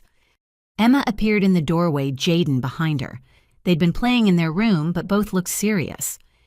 Are the bad people trying to steal us again? Emma asked. I wanted to lie to protect them from this ugliness, but they'd already seen too much. Yes, baby, but we're fighting back and we're going to win. I've been thinking, Emma said in her little professor voice. If they take us, we'll run away. I know how to use the GPS on a phone and Jaden memorized the bus routes. We'll find our way home. That's very smart, Marcus said, his voice thick. But you won't need to run away because you're not going anywhere. Promise, Jaden asked. Promise, we said together. But as I tucked them in that night, I wondered if it was a promise we could keep. The system my parents were exploiting was vast, well-funded, and deeply entrenched. They had judges, doctors, lawyers, and an entire network of bitter grandparents convinced they were saving children by destroying families. After the kids were asleep, I found myself in Emma's room staring at her drawings on the wall. One showed our family as stick figures holding hands, all different shades of brown, with hearts floating above our heads. Another showed her and Jaden as superheroes, protecting love from meanies. "We could run," Marcus said from the doorway. "Pack up tonight, disappear. Start over somewhere they can't find us." "Is that what you want?" "I want our children safe. If that means becoming fugitives, no." The word came out stronger than I expected. We don't run. We don't let them turn us into criminals. We stand and fight not just for our kids, but for all the families they've destroyed. He nodded slowly. "Then we'd better win." That night I couldn't sleep again. I kept reading the forum posts, seeing the casual cruelty disguised as concern. Grandparents discussing how to break their grandchildren's spirits, how to erase their identities, how to punish parents for the crime of creating families that didn't look like Christmas cards from 1952. One post haunted me. "The hardest part is the beginning. They cry for their parents constantly, but Dorothy says after 6 weeks of no contact, they start to forget. After 6 months, they accept their new reality. After a year, it's like their old life never existed." The response, "Worth it to save them. Temporary tears for a lifetime of proper values." These weren't misguided elderly people. These were predators who'd found a legal way to hunt, and my parents were paying to join their pack. I thought about calling my mother, trying one more time to reach whatever humanity might be left in her. But then I remembered her face when she'd looked at my children not with love, but with acquisition. Like they were broken objects she could fix, remake in her image. The phone rang, startling me. 3 a.m., David's name on the screen. "Keisha, I'm sorry to call so late, but you need to know. The FBI raid on Stonefield's office found something. Your parents weren't just planning to take your kids to Whitman's facility." "What do you mean?" "There are adoption papers, pre-signed, pre-dated. Your parents were planning to adopt Emma and Jaden after terminating your parental rights." That's not possible. We're alive. We're their parents." "Apparently, Whitman's facility has a tame psychologist who would testify you abandoned them. After a year with no contact, they'd prevent you'd be declared unfit. Your parents would graciously step in to adopt their abandoned grandchildren. They were going to steal our children and then legally erase us. That appears to be the plan. Keisha, this is big. RICO charges are definitely in play now. This is an organized crime syndicate dealing in child trafficking." After he hung up, I sat in the dark processing the full horror of what we'd uncovered. Somewhere out there were parents who'd lost their children to this network, children who'd been brainwashed into forgetting their real families, lives destroyed by grandparents who claimed to love them. No more. I opened my laptop and began typing. A blog post, a manifesto, a declaration of war. I titled it, "They're Stealing Our Children: How Grandparent Rights Became Human Trafficking." By morning, it had gone viral, and our real fight was just beginning. The blog post changed everything. Within 24 hours, "They're Stealing Our Children" had been shared over 100,000 times. My inbox flooded with messages from parents who'd lost custody battles, children who'd survived therapeutic facilities, and lawyers offering help. Major news outlets picked up the story. Anderson Cooper's team called wanting an exclusive interview. "We need to be strategic," David advised during an emergency meeting at our house. "This media attention is powerful, but your parents will use it against you." He was right. That afternoon, my mother appeared on a conservative talk show, perfectly coiffed and radiating wounded dignity. "I'm heartbroken," she told the host. "We tried to help our daughter's troubled family, and now we're being persecuted. These accusations of trafficking and conspiracy, It's madness. We're simply grandparents who want what's best for our grandchildren." The host, clearly sympathetic, nodded gravely. "Tell us about your concerns for Emma and Jaden." My mother dabbed at her eyes. "Jaden needs specialized care he's not receiving. Instead of proper treatment, they're letting him sink deeper into his condition. And Emma, that poor child doesn't know if she's black or white, being raised in confusion and chaos." "Some would say that's just modern parenting," the host suggested carefully. "Is it, or is it child abuse disguised as progressivism? When did wanting children to have stable identities and proper medical care become wrong?" I threw the remote across the room. "She's good at this, too good." "She's had practice," Marcus said grimly. "Look." He showed me his laptop. My mother had been on 3 other shows in the past 2 months before the kidnapping attempt, always as a concerned grandmother, speaking about family values and the crisis of modern parenting. She was building her public persona, I realized, creating a narrative before they made their move. David nodded. "They've been playing a long game, but so are we now. I've been in touch with the other families from Stonefield's files. We're organizing." 3 days later, our dining room hosted the first meeting of Families Against Fraudulent Custody Theft. 12 parents crowded around our table, each with their own horror story. Maria Rodriguez, whose son Diego I'd read about, sat next to me. 3 years, she said, gripping her coffee cup. 3 years since my parents took him. They said I was an unfit mother because I married outside my race. The judge agreed. Across from her, James Chen nodded. My ex-wife's parents got custody of our daughter after our divorce, said I was exposing her to confusing cultural influences by teaching her Mandarin. Haven't seen Lily in 18 months. Sarah Williams had lost her autistic son to her parents after they claimed she was enabling his condition by accepting his diagnosis. Robert Brown's parents had taken his children when he came out as gay. Story after story of families torn apart by grandparents who couldn't accept difference. "We need to coordinate," David said. "File our class action demand, federal investigation push for legislative change. No family should go through this." "What about the children already in facilities?" Maria asked desperately. "My Diego is still at that place in Utah." "We're working on emergency injunctions. Every facility connected to Stonefield is being investigated, but we need evidence of what happens inside." "I have evidence," a young voice said from the doorway. We turned to see a teenager, maybe 17, with haunted eyes and close-cropped hair. "I'm Alex Thompson. I spent 2 years at Whitman's facility. I aged out last month. I heard about your group online." Sarah Williams gasped. "Alex, oh my God, you were in my son's unit. Is Michael okay?" Alex's face crumpled. "He's surviving. We all just tried to survive." For the next hour, Alex told us about life inside Whitman's facility, the isolation cells for children who mentioned their parents, the identity correction sessions where mixed-race children were forced to choose one heritage, the punishment for speaking languages other than English, the medication forced on children to make them compliant. "Michael's strong," Alex told Sarah. "He remembers you. We all helped each other remember our real families, even though we got punished for it." I was crying. We all were. These weren't just stories anymore. These were children, real children, being tortured for the crime of being loved by parents their grandparents disapproved of. "We're getting them out," David promised. All of them. That night, I found Emma and Jaden building a fort in the living room. "Can we sleep here tonight?" Emma asked.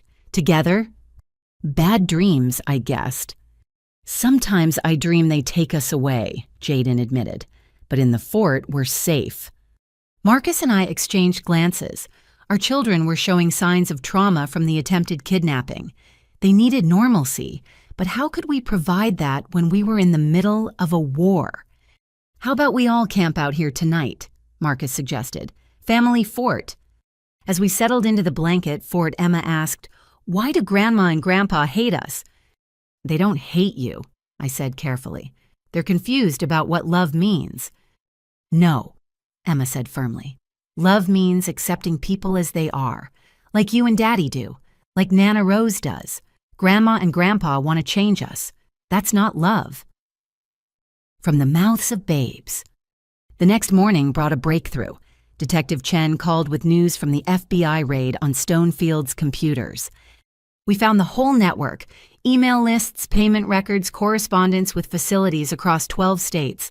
Your blog post triggered dozens of tips. Grandparents are turning on each other, trying to cut deals. My parents, still maintaining innocence, but their financial records show payments to multiple facilities, consultants, even a judge. Which judge? Eleanor Whitfield, the one who called you. She's been taking bribes for favorable custody rulings for years. I felt a savage satisfaction. So she'll be arrested, already in custody, along with 14 others so far. This is huge, Keisha. You've exposed a massive criminal enterprise. But my parents remained free on bail and their lawyers were fighting back. They filed defamation suits claiming our blog post was libelous. They demanded supervised visitation, arguing that keeping grandchildren from grandparents was abuse. They even tried to get a restraining order against us, claiming we were harassing them. It's desperation, David assured us. They're throwing everything at the wall to see what sticks. Then came the interview request that changed our strategy. 60 Minutes wanted to do a segment on grandparent custody fraud featuring our story and others from our support group. After much debate, we agreed. The filming took place in our home with Emma and Jaden playing in the background while we told our story. The interviewer was thorough but compassionate, letting us explain not just what happened, but why it mattered. This isn't just about our family, I told the camera. It's about every family that doesn't fit someone else's narrow definition of normal. It's about children being stolen and tortured because their grandparents can't accept that love comes in all colors, all configurations, all forms. Marcus added, "We're fighting not just for our kids, but for the principle that parents have the right to raise their children without interference from people who think money and prejudice trump love and acceptance." The interviewer also spoke with Maria James Sarah and others from our group, but the most powerful moment came when they interviewed Alex Thompson at the facility where they'd been held. "This place stole 2 years of my life," Alex said, standing outside the gates of Whitman's school. "They tried to convince me I was sick for being who I am. They drugged me, isolated me, punished me for remembering my real parents. This isn't therapy, it's torture. And it's happening to dozens of kids right now." The interview wouldn't air for weeks, but word got out that it was coming. Suddenly, politicians were interested. Senators called for hearings. Child welfare advocates demanded reform. The story had grown beyond our individual fight into a movement. But movements take time, and we still had a custody hearing looming. Despite everything, the criminal charges, the exposed network, the public outrage, family court operated on its own timeline with its own rules. "Your parents' criminal case is separate from the custody issue," David explained. "Family court only cares about the best interests of the children. We need to prove that's with you, not them." How is that even a question? They tried to kidnap our children. They're arguing it was a misunderstanding, that they had verbal permission, that you're now alienating the children from loving grandparents. I know it's insane, but we have to take it seriously. So we prepared. Psychological evaluations for the whole family. Character witnesses lined up. Teachers, doctors, therapists, neighbors, all ready to testify that we were good parents and our children were thriving. Emma and Jaden would have to meet with a guardian ad litem, a court-appointed advocate, who would make recommendations about their best interests. The thought of strangers evaluating our children made me sick, but we had no choice. "Just be yourselves," I told them the morning of the meeting. "Tell the truth. That's all we need." "The truth is we want to stay with you and Daddy," Emma said simply, "forever and ever. And that's what's going to happen." I promised, praying I was right. The war for our children had become a public battle, but the real fight would be in a courtroom where truth and lies would clash, where money and influence would test the strength of love and justice. We'd exposed the network, started a movement, given hope to other families. Now we had to win our own battle. For Emma, for Jaden, for every child who deserved to be loved exactly as they were. The custody hearing was in 1 week. 1 week to save our family. Game on. The guardian ad litem's name was Patricia Gonzalez, and she arrived at our house on a Tuesday morning with kind eyes and a worn leather briefcase. Unlike the CPS worker who'd come before, she radiated warmth and genuine concern. "I want you to know," she said, settling into our living room, "I've been doing this for 20 years. I've seen real abuse and real love. I know the difference." Emma and Jaden sat between Marcus and me, Emma holding her brother's hand protectively. They dressed themselves carefully that morning, Emma in her favorite purple dress, Jaden in the dinosaur shirt that made him feel brave. "Can I talk to each child separately first?" Patricia asked. "Then we'll all chat together."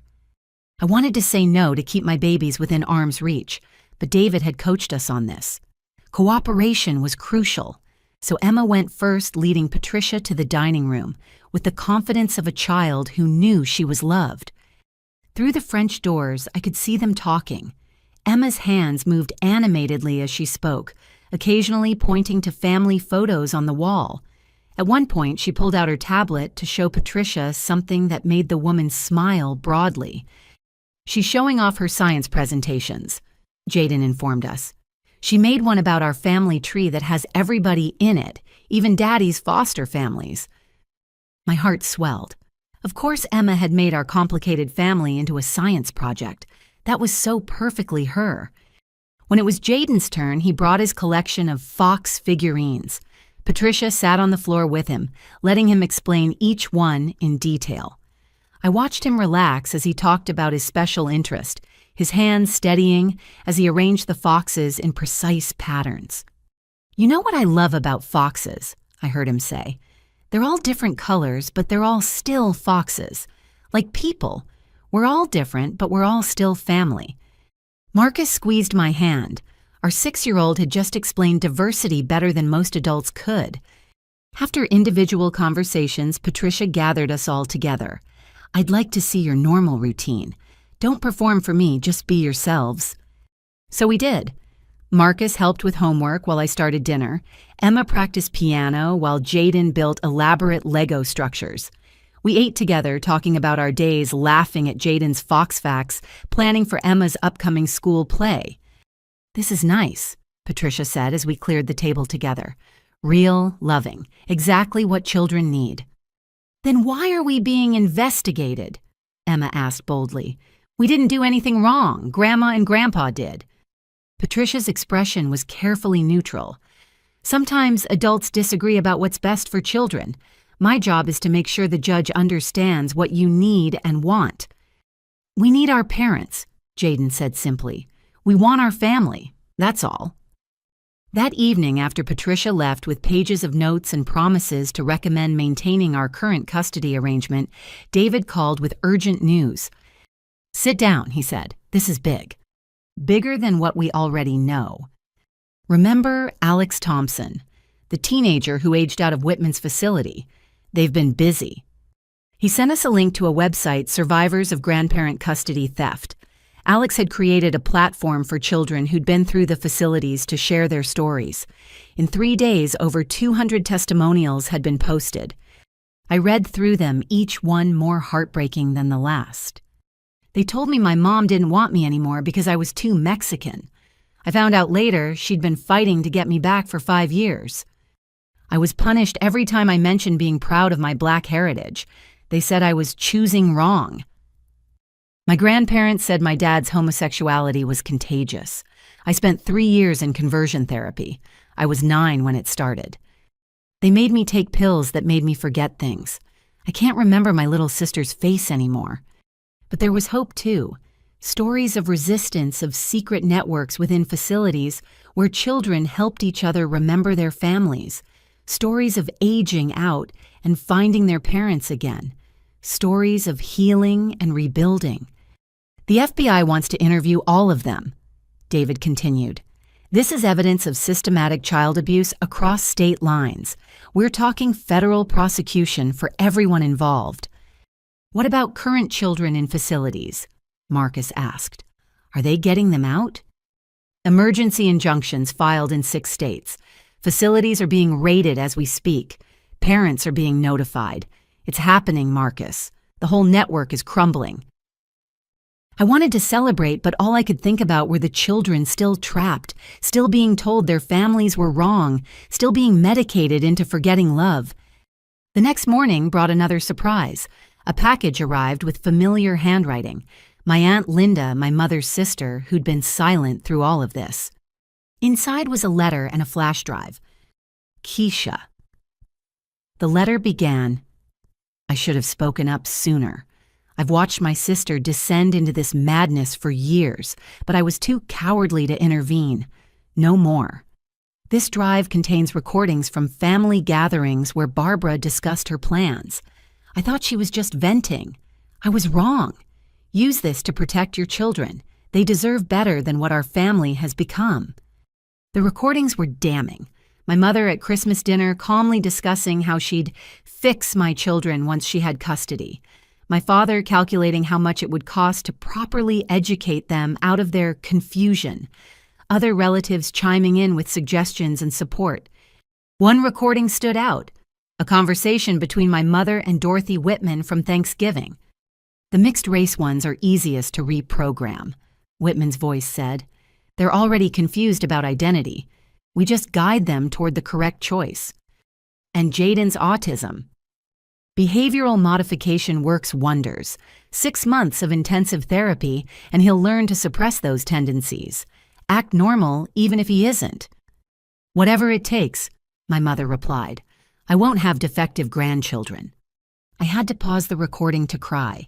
Defective. She'd called my perfect, brilliant, loving son defective. We're adding this to evidence, David said when I called him. Your aunt's willing to testify. The letter says she'll do whatever's necessary to make things right. That afternoon, while the kids were at school, Marcus and I met with the federal prosecutor assigned to the grandparent trafficking case. Janet Morrison was a force of nature in a power suit with eyes that had seen too much but still burned with righteous fury. Your blog post started an avalanche, she told us. We've identified over 300 families affected by this network, millions of dollars exchanged, children transported across state lines, facilities operating without proper licenses, judges taking bribes. This is one of the largest child trafficking cases we've ever prosecuted. When you say trafficking, I couldn't finish the sentence. That's what it is. Children being sold from their parents to their grandparents with lawyers and facilities profiting. It's trafficking, and we're going to prosecute it as such. What about our parents specifically? They're looking at federal charges for conspiracy to commit kidnapping, wire fraud, and trafficking. Combined with state charges, they could face decades in prison. Decades. My parents, who'd spent their lives maintaining perfect reputations, could die in prison. I waited to feel sympathy. It didn't come. Good, Marcus said firmly. They deserve every day of it. That evening, the news broke wide open. FBI raids across 12 states, facilities shut down, children reunited with parents, lawyers arrested, judges removed from the bench. The grandparent trafficking network was collapsing in real time, and every news channel led with the story. Our phone rang constantly, reporters, supporters, other families. Emma and Jaden watched the chaos with wide eyes. Are we famous? Emma asked. Our story is famous, I corrected, because it's helping other families. Like superheroes, Jaden decided. We're helping save kids from bad guys. Yeah, Marcus agreed, ruffling his hair. Exactly like superheroes. But we still had our own battle to fight. The custody hearing was in 3 days, and despite everything, the criminal charges, the exposed network, the guardian ad litem's recommendation, we couldn't assume victory. Family court was notoriously unpredictable, and my parents' lawyers were paid to create doubt. They'll argue the criminal charges are unproven, David warned. That mistakes were made, but grandparents still deserve access. that children need extended family. Be prepared for anything. I was prepared for legal arguments. I wasn't prepared for my mother to show up at Emma's school. The call came during lunch. Emma's principal, her voice tight with concern. "Mrs. Harris, we have a situation. Your mother is here claiming she has permission to pick up Emma." "She absolutely does not. Do not let Emma anywhere near her." "We haven't. Emma actually alerted us herself. She saw her grandmother through the office window and immediately told her teacher she felt unsafe. We've called the police." My brilliant, brave daughter. Even at 8, she knew to protect herself. By the time I arrived, the police were escorting my mother away. She saw me and her mask finally completely shattered. "You've ruined everything," she screamed. "Those children could have had perfect lives. I could have fixed them, made them normal, given them advantages you never could. You've destroyed their futures for your selfish, liberal delusions." "The only thing destroyed is your ability to hurt them," I replied calmly, "and that's the best gift I could ever give my children." As the police car drove away, Emma ran to me, burying her face in my stomach. "She said she was taking me to lunch," Emma whispered. "But I knew she was lying. She was going to steal me, wasn't she?" "She was going to try, but you're too smart, too strong, and too loved for that to ever happen." That night, our lawyer called with expected news. My mother's bail had been revoked for attempting to violate the restraining order. She'd spend the custody hearing in jail. "One down," Marcus said grimly. But my father remained free, and he had one more card to play. 2 days before the hearing, every major newspaper received a press release. Robert Madison was establishing a family values foundation with a $10 million endowment to protect traditional family structures and children's welfare. The message was clear. He had resources we couldn't match. He could fund this fight forever. "Money can't buy love," I told Marcus as we read the announcement. "It can't buy truth, and it can't buy our children." "No," he agreed, "but it can buy a lot of lawyers and expert witnesses." "Then we'd better make sure love speaks louder than money." The war for our children had exposed a national conspiracy, freed hundreds of trapped kids, and changed laws. But in the end, it would come down to a single courtroom, a single judge, and whether justice could prevail over wealth and prejudice. One more battle, the most important one. For Emma, for Jaden, for every child's right to be loved exactly as they are. The custody hearing was set for Thursday morning. By Wednesday afternoon, my father had orchestrated a media blitz that would have impressed a presidential campaign. Full-page ads in major newspapers, a hastily published op-ed in the Wall Street Journal titled, "When Parents Fail a Grandfather's Plea," even a press conference on the courthouse steps. "My daughter is sick," he told the gathered reporters, his silver hair gleaming in the afternoon sun. "Mental illness runs in families, and she's clearly suffering from paranoid delusions. These conspiracy theories about trafficking networks, it's heartbreaking to watch your child spiral like this." I watched from our living room, my hands clenched so tightly my nails drew blood. "He's gaslighting you on national television," Marcus said, his voice deadly calm. David was already on the phone with our PR team. Yes, we had a PR team now. The story had grown too big to manage without help. "We don't respond to this," David instructed. "Let him hang himself with his own words. The FBI has already confirmed the trafficking network exists. He's calling federal investigators liars." But my father was too smart for that. He pivoted smoothly, acknowledging the unfortunate criminal elements that had exploited legitimate grandparent concerns while maintaining his own innocence. He painted himself as a victim duped by unscrupulous lawyers into actions he now regretted. "All I want," he concluded, eyes misting with practiced emotion, "is to ensure my grandchildren are safe, loved, and given every opportunity to succeed. Is that so wrong?" The reporters ate it up. Within hours, Grandparents' Rights Matter was trending with thousands sharing stories of being cut off from grandchildren by vindictive parents. "He's hijacking our movement," Maria said during an emergency video call with our support group, "turning it into something else entirely. Let him," said Janet Morrison, the federal prosecutor who joined our call. "Every word he says is evidence. He's admitting to the conspiracy while claiming ignorance. It's beautiful, actually." That evening, we had our own press conference. Not on courthouse steps, but in our backyard, surrounded by the normal chaos of family life. Emma's artwork on the walls, Jaden's therapy swing, the vegetable garden we'd planted together. "This is what my father wants to destroy," I said, simply gesturing to our home. Not because it's harmful, but because it doesn't match his vision of what a family should look like. He sees my brilliant daughter and wants to erase half her heritage. He sees my amazing son and wants to fix him instead of celebrating him. That's not love. It's not even concern. It's control. Marcus stood beside me, solid and steady. We're not perfect parents. No one is. But we love our children unconditionally. We accept them completely. We fight for their right to be themselves. That's what family means to us. Then we did something my father hadn't expected. We brought out other families from our support group. Maria spoke about her son, Diego, finally home after 3 years, but struggling to readjust. James shared photos of his daughter Lily still in therapy to process her time at a facility. Sarah held up a drawing her autistic son had made a heart with "Real families love differences" written in careful letters.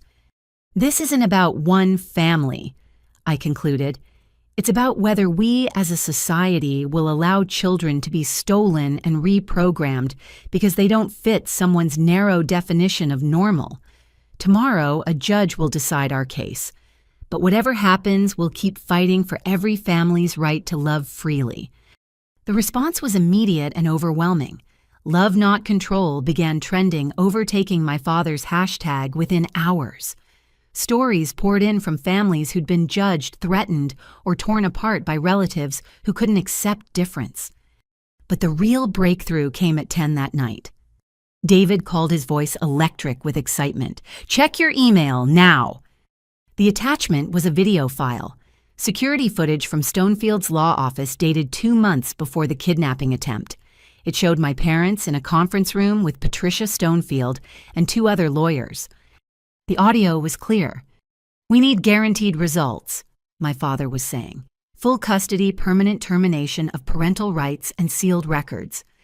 "That's ambitious," Stonefield replied, "but doable. It'll require judicial cooperation." "Whatever it costs." "I'm not talking about money, Mr. Madison, though that will be substantial. I'm talking about your willingness to do whatever's necessary, create evidence, testify to things that may not be strictly true, potentially traumatize your grandchildren in the short term for their long-term benefit." "Whatever it takes," my mother's voice chimed in. "Those children need to be saved from their parents' lifestyle choices, even if it means never seeing their parents again. Especially then, clean breaks heal fastest." The video continued for 20 more minutes, every word damning, every sentence proving premeditation, conspiracy, and complete willingness to destroy our family. "Where did this come from?" I asked David. "Stonefield's paralegal.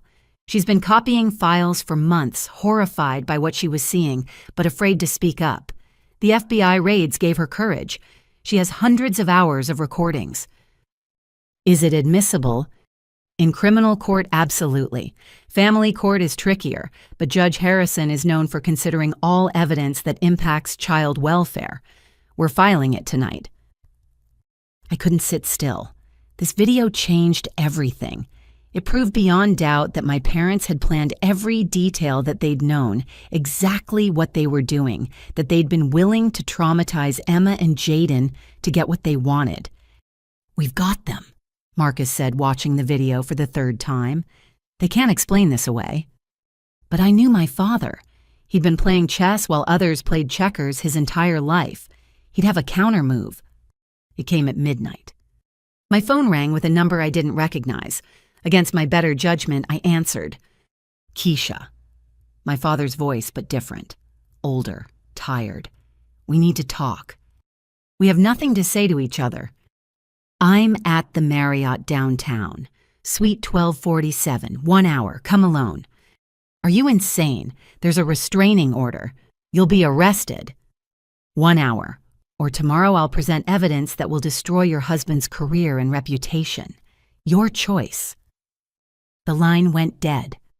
Absolutely not, Marcus said when I told him. It's a trap. What evidence could he have against you? Marcus's jaw tightened. Nothing, because I've done nothing wrong. But I saw the flicker of worry in his eyes. My father had resources connections and a vindictive streak. Even false accusations could damage a career. I'm going, I decided, but not alone and not unprepared. 45 minutes later, I stood outside Suite 1247 with David, 2 private investigators, and a recording device. David knocked. My father opened the door looking every one of his 71 years. His usually perfect appearance was disheveled, his eyes bloodshot. I said alone. I said a lot of things too, I replied. Turns out we're both liars. He studied the group, then stepped aside. Fine, come in. The suite was elegant but sterile, like everything in my father's life. He poured himself a scotch without offering us anything. I have a proposition, he began. Drop the criminal charges. Allow supervised visitation. In exchange, I'll dissolve the custody suit and establish trust funds for Emma and Jaden, $2 million each. You're trying to buy my children. I'm trying to salvage something from this disaster. Your mother... He paused, taking a long drink. She's not well. Hasn't been for years. This obsession with fixing the children consumed her. I went along because I always go along. 50 years of marriage creates patterns. You're blaming Mom. You were on that video planning everything. I was trying to manage her obsession, channel it into something legal. I never wanted it to go this far. David stepped forward. Mr. Madison, this conversation is being recorded. Are you admitting to the conspiracy? My father laughed bitterly. Why not? My reputation is destroyed. My wife is in jail. My business partners have abandoned me. That foundation I announced, no one will take my money. I'm done, Mr. Washington. I just want to minimize the damage. The damage to your grandchildren or to yourself. He looked at me then, and for a moment I saw something almost human in his eyes. Did I ever tell you why I was so against your marriage to Marcus? Because you're racist. Because I was terrified. My whole life was built on fitting in, following rules, being what was expected. You threw all that away for love, and you were happy, happier than I'd ever seen you. It made everything I'd sacrificed seem pointless. So you tried to steal my children. Your mother convinced me they'd be better off, that we could give them advantages, opportunities, the right connections. I told myself it was for their own good, but watching that little girl stand up in court, she's just like you, fierce, uncompromising, sure of who she is in a way I never was. She's 8 years old and she's already braver than you've ever been. I know. He finished his scotch. The offer stands. Financial security for the children in exchange for this ending quietly. No deal, I said firmly. You're going to prison. Mom's going to prison. And Emma and Jaden will grow up knowing their parents protected them from people who claim to love them while trying to destroy who they are. He nodded slowly. I thought you'd say that. You always were stubborn. I learned from the best. As we left, my father called out, Keisha, for what it's worth, they're lucky to have you. Both of them. All of them. I didn't reply. His words meant nothing now. Back in the car, David was ecstatic. He admitted everything on tape. This is huge. But I felt empty. The man in that hotel room wasn't the titan of industry I'd grown up fearing and trying to please. He was just a hollow shell who'd chosen conformity over love his entire life and was only now realizing the cost. He never had evidence against me, Marcus said quietly. He was bluffing. I know, but I needed to see him to understand. And do you... No, I don't think I'll ever understand how parents can choose prejudice over their own children. but I understand that he's broken in ways that have nothing to do with us, and everything to do with the choices he made long before we came along. That night, I sat in Emma and Jaden's room watching them sleep. Tomorrow, a judge would decide their fate. Despite all our evidence, all our support, all our truth, it would come down to one person's interpretation of best interests. "We're going to win," Marcus whispered from the doorway. "We have to. And if we don't, then we keep fighting. Appeal. Take it to the Supreme Court if we have to. We never stop fighting for them." I thought about my father alone in his hotel room with his scotch and his regrets. That's what giving up looked like. That's what choosing fear over love led to. "We're going to win," I agreed. "Because we have something they'll never understand. We have each other." Tomorrow would bring the battle, but tonight we had peace. Tonight we had our children safe in their beds, dreaming of futures where they could be exactly who they were meant to be. And that was worth any fight. Thursday morning arrived with unseasonable rain, as if the weather itself was reflecting the gravity of the day. Emma and Jaden ate breakfast quietly, sensing the tension despite our attempts at normalcy. "Will we have to talk to the judge?" Emma asked, pushing her cereal around the bowl. "Maybe, sweetheart, but remember what we practiced. Just tell the truth." "The truth is, I want to stay with you forever," Jaden said matter-of-factly. "That's easy. If only it were that simple." We arrived at the courthouse to find it surrounded by media and supporters. Families from our group held signs, "Love not control," "Families come in all colors," "Children are not property." My parents' supporters were there too with their own messages. "Grandparents have rights," "Traditional values matter," "Save the children." "Save them from what?" Emma muttered, reading the signs. "From being loved." Inside the hallway buzzed with nervous energy. Maria hugged me tightly. "Whatever happens, you've already won. You've exposed them. You've saved hundreds of children." But not my own, not yet. Judge Harrison's courtroom was smaller than I'd expected, more intimate. This wasn't a criminal trial with a jury, just a judge deciding the fate of our family. My parents sat at the opposite table, my mother out on bail for the hearing, both in conservative suits meant to project respectability. They didn't look at us. "All rise," the bailiff announced. "The Honorable Judge Patricia Harrison presiding." Judge Harrison was in her 60s with silver hair and sharp eyes that seemed to take in everything at once. She'd reviewed thousands of pages of evidence, watched hours of video testimony, read the Guardian ad litem's report. Our fate was in her hands. "This case," she began, "it has garnered significant public attention. I want to be clear that my decision will be based solely on the best interests of the minor children, not on public opinion or political pressure." My parents' lead attorney, a polished man named Richard Blackstone, stood first. Despite everything, the arrests, the evidence, the exposed network, he painted a picture of concerned grandparents who'd made unfortunate choices out of love and desperation. "The criminal charges are still pending," he argued. "Innocent until proven guilty applies here. What we have are grandparents who, yes, made mistakes in their approach, but whose fundamental concern was the welfare of their grandchildren." He presented their case methodically. The concerning elements of our household, both parents working Jaden in extensive therapy, Emma struggling with identity confusion, according to their expert. The resources my parents could provide: private schools, unlimited educational opportunities, a more stable environment. "Stable," I whispered to David. "They call trying to kidnap children stable." "Let him talk," David whispered back. "He's hanging them with every word."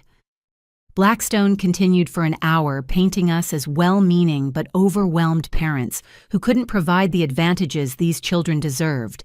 He glossed over the kidnapping attempt as a miscommunication and the falsified documents as overzealous advocacy. Then came their expert witnesses. Dr. Patricia Holloway, the psychologist who'd evaluated us without meeting us, testified via video link. She claimed our non-traditional family structure was inherently unstable, that Jaden needed more intensive intervention than we were providing, that Emma showed signs of distress from her confused racial identity. "Have you ever actually met the Harris family?" David asked on cross-examination. I reviewed extensive documentation. "That's a no. Have you ever spoken to Emma or Jaden? Have you ever observed them in their home environment?" "That wasn't necessary for my evaluation." "So you diagnosed an entire family based on cherry-picked photos and biased reports from grandparents who were actively planning to kidnap these children?" "Objection," Blackstone called. "Sustained," Judge Harrison said, but her eyes remained on Dr. Holloway. "Doctor, on what specific evidence did you base your conclusion that these children were at risk?" Holloway fumbled through notes, citing things like Jaden's therapy schedule proof we were addressing his needs, Emma's advanced academics somehow a sign of pressure, and our modest lifestyle as if love required wealth. When our turn came, David was brilliant. He presented the video from Stonefield's office, the recordings my aunt had provided, the evidence of the nationwide trafficking network. He brought in our own witnesses, teachers who praised our involvement, therapists who detailed the children's progress, neighbors who'd watched us build a loving home. Patricia Gonzalez, the guardian ad litem, gave powerful testimony. "In 20 years of this work, I've rarely seen a family as bonded as the Harrises. Emma and Jaden are thriving, confident, articulate, secure in their identities and their parents' love. The only trauma they've experienced came from their grandparents' actions." Then came the moment I dreaded and hoped for in equal measure.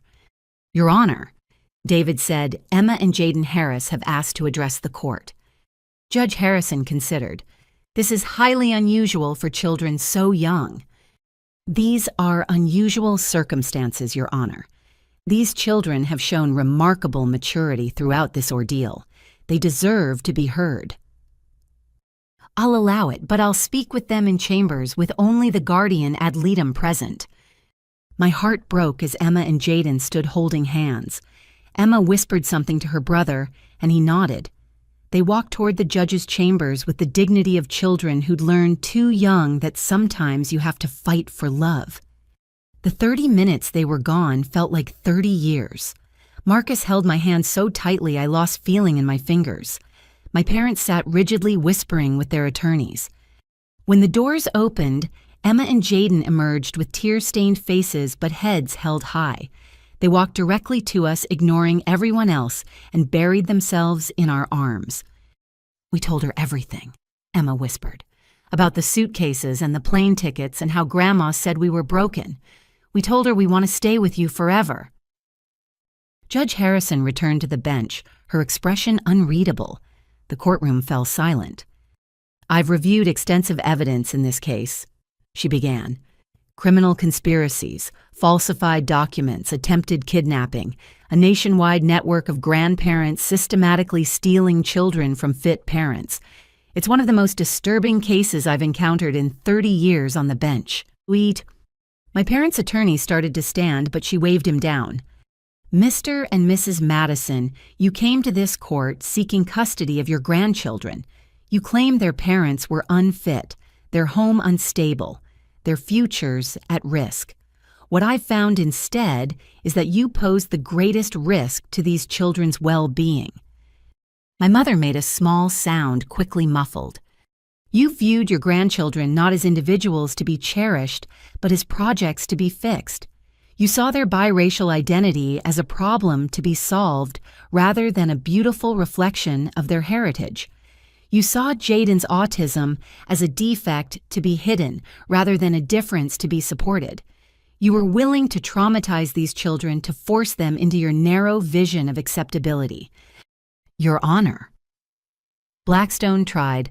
"My clients acted out of genuine concern." "Your clients acted out of prejudice control and an appalling sense of entitlement. They participated in a criminal conspiracy that has destroyed hundreds of families. They showed no regard for these children's actual well-being, only for their own desires." She turned to us.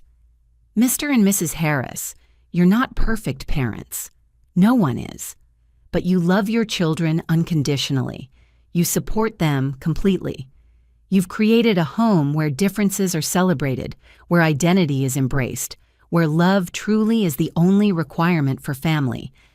I was crying now, Marcus too. Even David looked emotional. It is the order of this court that Robert and Barbara Madison's petition for custody is denied in its entirety. Furthermore, given the criminal charges pending and the clear danger they pose, the existing restraining order is made permanent. They are to have no contact with Emma and Jaden Harris until these children reach the age of majority and can decide for themselves whether to establish a relationship. No. My mother stood her careful composure finally shattering. You can't do this. Those are my grandchildren. I have rights. You had rights, Judge Harrison said coldly. You forfeited them when you tried to steal these children. Bailiff, please escort Mrs. Madison out if she cannot control herself. But my mother wasn't done. She turned to us, her face twisted with rage, and something else, grief maybe, for the family she'd destroyed with her own hands. You've ruined them, she screamed. They could have been normal. They could have been somebody. Instead, they'll always be caught between worlds, never belonging anywhere. Emma stood up, my brave 8-year-old, facing down the grandmother who'd tried to erase her. I do belong somewhere. I belong with my family, my real family, the one that loves me exactly as I am. My mother's face crumpled. For just a moment, I saw not the monster who'd tried to steal my children, but the woman who'd raised me, who'd once sung me lullabies and kissed, scraped knees. The woman who'd let fear and prejudice poison her love until it became something destructive. Then the moment passed.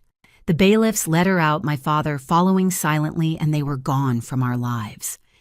Court is adjourned, Judge Harrison announced. Emma and Jaden, you were very brave today. Your parents are lucky to have you. We know, Jaden said seriously, making the judge smile despite herself. The courtroom erupted as soon as she left. Our support group surrounded us with hugs and tears. Reporters shouted questions. David was already fielding calls about appeals, but we all knew my parents were finished. Between the criminal charges and this ruling, they'd lost everything. Outside, the rain had stopped. Sun broke through the clouds as we emerged from the courthouse. Emma and Jaden between us, hands linked like an unbreakable chain. Are we safe now? Jaden asked. Yes, baby, we're safe. Forever. Forever and always. Reporters surrounded us, but I had eyes only for my children, my brave, brilliant, perfect children who'd stood up to hatred and chosen love. Mrs. Harris, how do you feel about the ruling? Someone shouted. I looked at my family, Marcus stalwart and steady, Emma fierce and proud, Jaden unique and wonderful, and found my voice. I feel grateful. Grateful for a judge who saw the truth. Grateful for a legal system that, despite its flaws, protected our children. Grateful for everyone who stood with us. But mostly, I'm grateful for these two amazing kids who taught us all that love doesn't need to look any particular way, it just needs to be real. What's next for your family? Marcus answered that one. Homework, piano practice, Fox documentaries, normal life, beautiful, chaotic, normal life. And helping other families, Emma added. Because there are more kids out there who need protecting from people who say they love them, but really just want to change them. What would you say to other families facing similar situations? Another reporter asked. Fight, I said simply. Fight for your children. Fight for your right to love as you choose. Fight against anyone who tells you your family is wrong because it doesn't match their picture. And remember, love wins.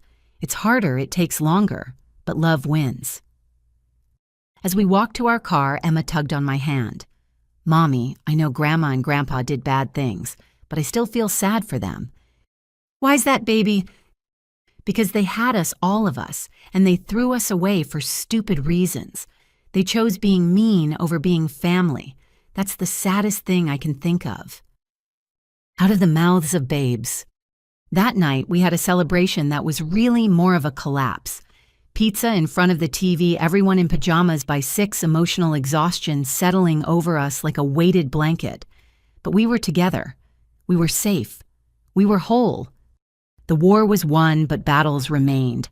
Criminal trials, civil lawsuits, therapy to help Emma and Jaden process their trauma, work to change laws and protect other families. But those were tomorrow's fights. Tonight I held my children and my husband and knew that we'd done the impossible. We'd stood against wealth and prejudice and systemic corruption, and we'd protected our family. Love had won, just like I'd promised it would. The criminal trial began 6 months later, on a cold November morning. The federal courthouse in downtown had become as familiar to me as my own home over the months of preparation. Emma and Jaden were in school, protected from the media circus we knew awaited us, while Marcus and I sat behind the prosecution table. My parents entered in shackles. The sight should have brought satisfaction. Instead, I felt only emptiness. These people who'd given me life had chosen hate over love, and now they'd face the consequences. The United States versus Robert Madison, Barbara Madison, Patricia Stonefield, and 37 co-conspirators read like a movie title, but it represented hundreds of destroyed families. Janet Morrison, the federal prosecutor, had built an airtight case. The evidence was overwhelming: financial records showing payments for children, emails discussing acquisition strategies, contracts with facilities that promised to reprogram kids. But it was the testimony that truly damned them. One by one, parents took the stand. Maria Rodriguez went first, describing 3 years of fighting to get Diego back, while her parents told everyone she'd abandoned him. James Chen broke down, talking about his daughter Lily's nightmares after 18 months in a facility. Sarah Williams showed pictures of her son before and after, a bright, happy autistic child transformed into a shell of himself by therapeutic intervention. But it was the children's testimony that destroyed any sympathy the jury might have felt for the grandparents. Alex Thompson, now 18, described years of torture disguised as therapy. They told me my parents didn't want me because I was gay. They said if I could just be normal, maybe someone would love me again. I tried to kill myself 3 times in that place. Diego Rodriguez, finally home, but still healing, testified via closed-circuit TV.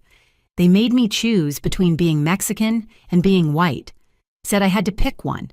When I said I was both, they put me in isolation for a week. Lily Chen spoke barely above a whisper. They said speaking Chinese was why I was confused. They punished me every time I remembered words my dad taught me.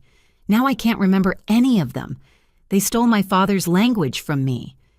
When it came time for the defense, my parents' attorneys tried everything. They claimed mental health issues, manipulation by Stonefield, genuine belief they were helping. They painted my parents as victims of a predatory lawyer who'd exploited their concerns. But then the prosecution played the video from Stonefield's office, my parents calmly discussing how to eliminate Marcus and me from the children's lives. My mother saying Emma and Jaden would thank them someday for saving them from their defective parents.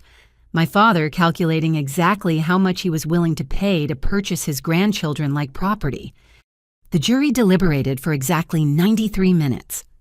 Guilty on all counts. My mother sobbed. My father stared straight ahead, his face granite. Stonefield looked shocked, as if she'd really believed her money and connections would save her. During victim impact statements, I stood before the court with photos of Emma and Jaden. "These are my children," I began. Emma, who dreams of being a scientist and changing the world. Jaden, who knows more about foxes than most zoologists and loves with his whole heart. They're perfect exactly as they are. Mixed-race, neurodivergent, completely themselves. I turned to my parents. You could have been part of their lives. You could have loved them as they are. Instead, you saw them as problems to be solved, mistakes to be corrected. You traumatized them because they didn't fit your narrow definition of acceptable. My voice grew stronger, but you failed. Emma and Jaden know who they are. They know they're loved. They know their worth isn't determined by their race or their neurology or anyone else's prejudices. You tried to steal our children, but all you did was show them how strong love really is." I looked at the other families in the gallery. Every child you stole, every family you destroyed, every life you shattered, we're all still here, still fighting, still loving. You lost the moment you chose control over compassion. The sentencing was swift. 25 years for Stonefield with no possibility of parole for 15, 18 years each for my parents. The facilities were shut down, their operators facing their own trials. Judges who'd taken bribes were removed from the bench and prosecuted. As they led my parents away, my mother looked back one last time. Our eyes met across the courtroom, and I saw something break in her, the realization perhaps of all she'd thrown away. Then she was gone, and I knew I'd never see her again. Outside the courthouse, families celebrated justice finally served. Media from around the world covered the verdict, but I felt no joy, only relief and exhaustion. "It's over," Marcus said, pulling me close. "The trial's over. The healing's just beginning." That evening, we told Emma and Jaden about the verdict in simple terms. Their grandparents had done bad things and would be in time out for a very long time. "Will they say sorry?" Jaden asked. "I don't know, buddy. Sometimes people who hurt others never understand what they did wrong." Emma was thoughtful. "I hope someday they understand. Not for us, we're okay, but for them. It must be awful to have so much hate inside you that you can't see love when it's right in front of you." My wise, compassionate daughter. Despite everything they'd been through, both kids had emerged with their ability to love intact. That was the real victory. The next months brought a whirlwind of changes. Our story became a catalyst for legislative reform. Emma and Jaden's law passed in our state, then others strictly limiting grandparent custody claims and requiring extensive investigation of any allegations against fit parents. I testified before Congress about the need for federal oversight of troubled teen facilities. Marcus spoke at conferences about protecting neurodivergent children from those who would fix them. Emma and Jaden, with careful protection of their privacy, became symbols of resilience. Our support group evolved into a national organization, Families United Against Custody Trafficking. We provided legal resources, emotional support, and advocacy for families facing similar threats. The website Alex Thompson had created became a central hub for survivors to share their stories and find healing. 1 year after the verdict, we held our first national conference. 300 families attended, representing every configuration imaginable. Single parents, same-sex couples, interracial families, families with disabled children, all united by love and the determination to protect it. Maria Rodriguez gave the keynote with Diego by her side. "They tried to steal our children because we didn't match their picture of family. But look around this room. This is what family looks like. Beautiful in its diversity, strong in its love, unbreakable in its bonds." During a break, a woman approached me hesitantly. She was young, maybe mid-20s, with eyes that had seen too much. "Mrs. Harris, I'm Jennifer Walsh. I was at Whitman's facility for 3 years. My grandparents sent me there when I was 13 because I had a black boyfriend." My heart broke for her. Another child stolen, another life derailed by hate. "I aged out 2 years ago," she continued. "I've been trying to find my parents, but my grandparents told everyone they abandoned me. Your story gave me hope. Could your organization help?" "Absolutely," I hugged her tightly. "We'll find them. You're not alone anymore." By the conference's end, we'd connected 12 adult children with parents they'd been told were dead or had abandoned them. Watching those reunions, the tears, the apologies, the desperate hugs reminded me why this fight mattered.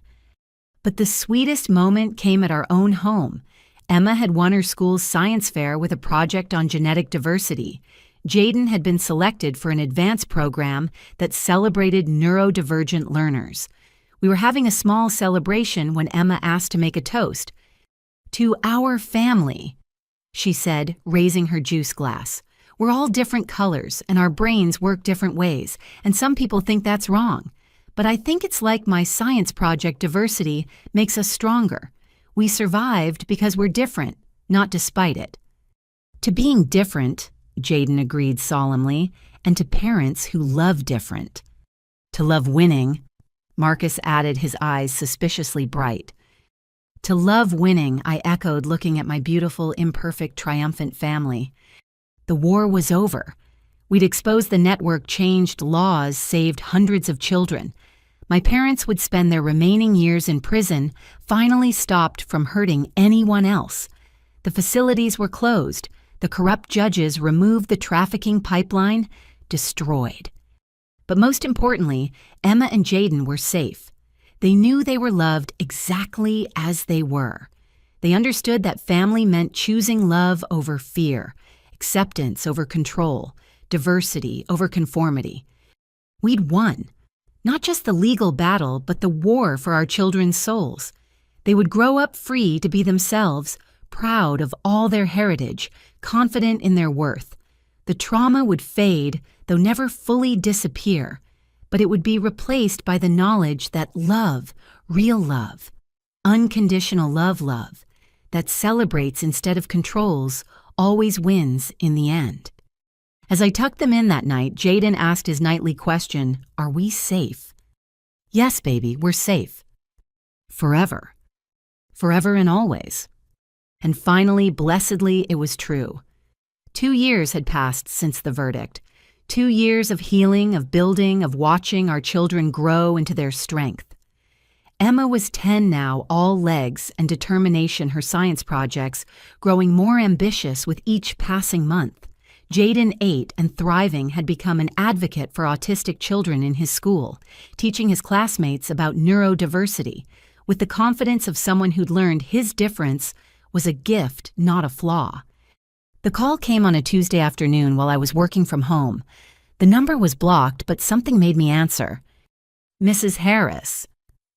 The voice was official, careful. "This is Warden Patricia Holmes from the Federal Correctional Institution. I'm calling about your mother, Barbara Madison." My stomach dropped. "Is she—" "She's alive, but she's very ill. Terminal cancer. The doctors give her perhaps 2 weeks. She's been asking to see you." I sat down heavily. 2 years of no contact, of moving forward, of building a life free from their poison. Now this. "I understand this is difficult," the warden continued. "You're under no obligation to come. But I wanted you to know in case you needed closure." After I hung up, I stared at the wall for a long time. My mother was dying. The woman who'd sung me lullabies and tried to steal my children. The woman who'd taught me to read and told me my husband was beneath us. The woman who'd loved me conditionally and damaged me profoundly. "You okay?" Marcus found me still sitting there an hour later. I told him about the call. He sat beside me, solid and warm and real. "What do you want to do?" "I don't know. Part of me wants to ignore it, let her die, knowing she threw away her family for hate. Part of me—" I couldn't finish. "Needs to say goodbye. Needs to say something. I don't know what." We talked for hours, weighing safety against closure, anger against compassion. In the end, it was Emma who decided for me. She overheard us discussing it, and with the wisdom that still surprised me, said, "You should go, Mommy. Not for her, for you, so you don't wonder what if forever." 3 days later, I walked into the prison medical ward. The woman in the bed bore little resemblance to Barbara Madison's society matron. Cancer had ravaged her, reducing her to bones and regret. Her eyes, though, were still sharp when they found mine. "You came," she whispered. "I almost didn't." "I know, thank you." I sat in the visitor's chair, maintaining distance. We stared at each other across more than just space, across years of hurt chasms of misunderstanding, the wreckage of what had once been love. "I have so much to say." She began, then coughed a harsh sound that shook her whole body. "Not enough time." "Then say what matters." She closed her eyes. I was wrong. About everything. About Marcus, about the children, about what family means. I let fear destroy the only good thing I ever created you. Why, the question I'd carried for years. Why couldn't you just love them as they were? Because I was taught that different meant dangerous, that maintaining standards mattered more than happiness, that control was love. Tears leaked from her closed eyes. I was raised by parents who saw the world in rigid categories, and I never questioned it, never challenged it, just passed the poison on. Until it consumed you. Yes, that woman on the video planning to steal your babies, I watched that video every night. They showed it during rec time once. The other inmates, when they found out what I'd done, she shuddered. Even criminals hate people who hurt children. I felt no sympathy. She'd earned every moment of suffering. I have a box. She continued gesturing weakly to the bedside table. Things I've written. Apologies I'll never get to deliver. Memories of you as a child before I ruined everything. Will you take it? Why, because someday, maybe when Emma and Jaden are older, they might want to know that their grandmother finally understood, that she died knowing she was wrong, that she loved them even if she was too broken to show it properly. You tried to erase them. You called Jaden defective. You wanted to steal Emma's identity. I know. God, I know. And I'll die knowing I traumatized children I should have protected. But maybe knowing their grandmother learned, changed even if too late. Maybe that might mean something someday. I took the box but made no promises. We sat in silence for a while, the weight of destroyed years between us. Your father, she said suddenly, he's different too.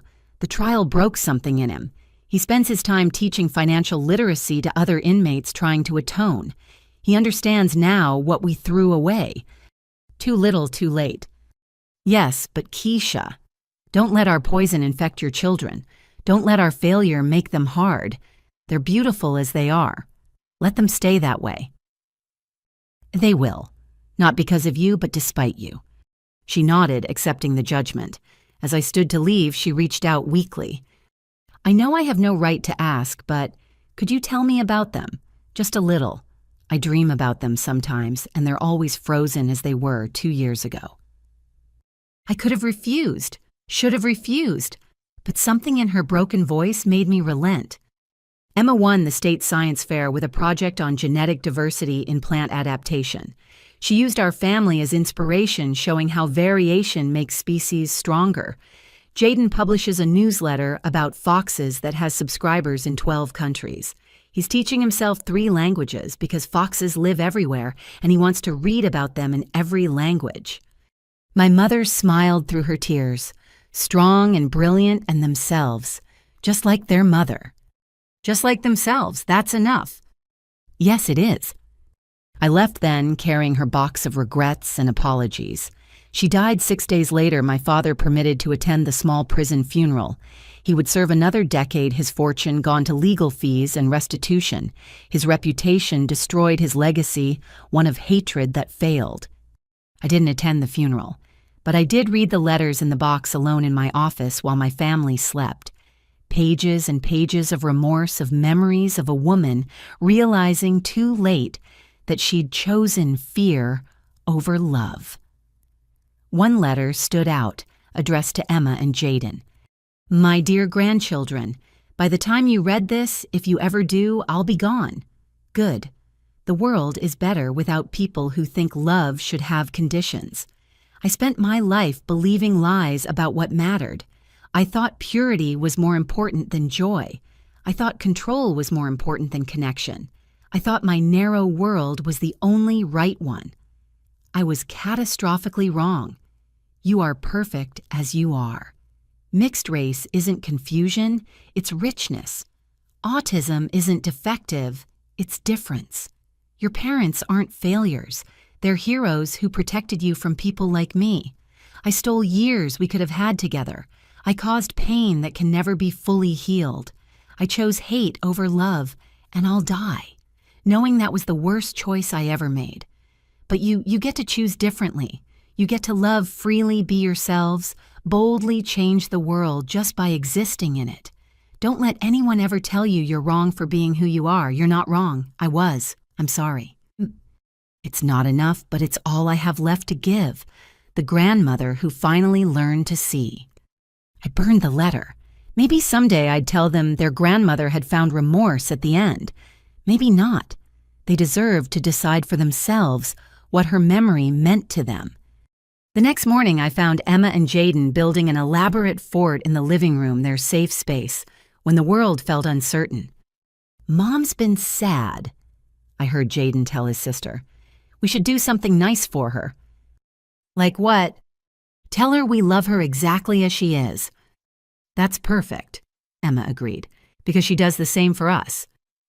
They emerged from their fort and ambushed me with hugs, declaring their love with the fierce certainty of children who'd learned young that love was precious powerful and worth protecting. "What brought this on?" I asked, holding them close. "You looked sad yesterday," Emma said.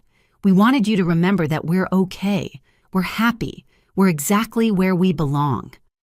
"No matter what happened before," Jaden added, "this is our family, our real family. Nothing can change that." My brilliant, resilient children. They'd survived attempted kidnapping, custody battles, and trauma that would have broken many adults. Yet here they were, offering comfort, choosing love, being exactly themselves. "You know what?" I said, pulling them closer. "You're absolutely right. This is our family. Our beautiful, different, perfectly imperfect family. And nothing, not grandparents, not judges, not anyone can change that." "Forever?" Jaden asked our old ritual. "Forever and always," Emma and I said together. That evening, I told Marcus about the visit, showed him the letters.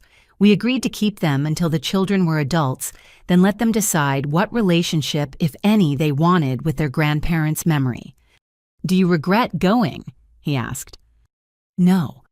I needed to see that she finally understood what she'd lost, not for her sake, but for mine. To know that truth won even if it took dying for her to see it." "And your father?" "Will serve his time knowing he destroyed his family for prejudice. That's justice enough." Months passed.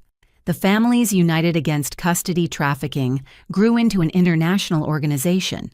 Laws changed. Facilities closed. Children came home. The work continued, would always continue because prejudice shapeshifts but never fully dies. But in our house, life went on beautifully normal. Emma's science projects, Jaden's Fox Facts, family dinners, homework battles, dance parties in the kitchen, all the glorious chaos of a family that had fought for its right to exist and won. On the anniversary of the verdict, we always did something special.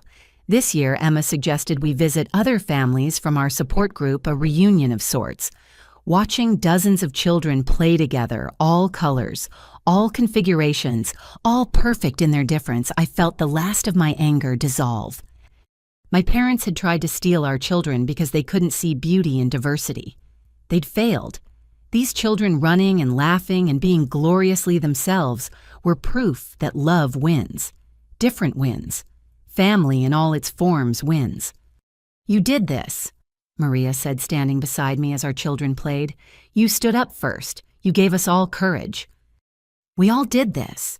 Every parent who fought, every child who survived, every person who said, "This is wrong," and demanded better. As the sun set on our gathering, I watched Emma teaching younger kids about genetics, while Jaden led an impromptu Fox documentary screening.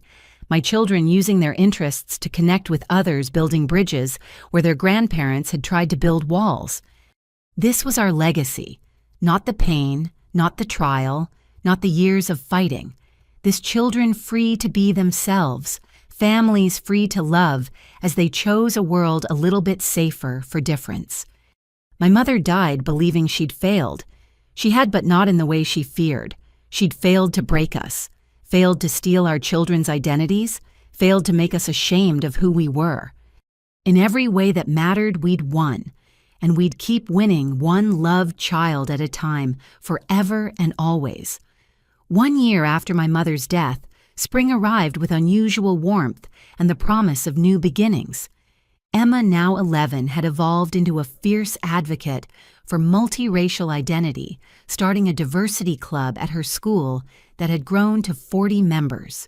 Jaden, 9, had been selected to present his Fox research at a youth science symposium, the youngest presenter in the event's history. "Mom, I need to interview you," Emma announced, one evening, tablet in hand and determination in her eyes. "What for?" "I'm writing an essay for the National Diversity Conference about families that survived attempts to erase them. I want to use our story." I set down my coffee carefully. We'd always been open with the kids about what happened, but they'd never wanted to dive deep into the details before. "Are you sure you're ready for that? It's a heavy topic." "I'm ready. I need to understand it to help other kids who might be going through the same thing." So we talked.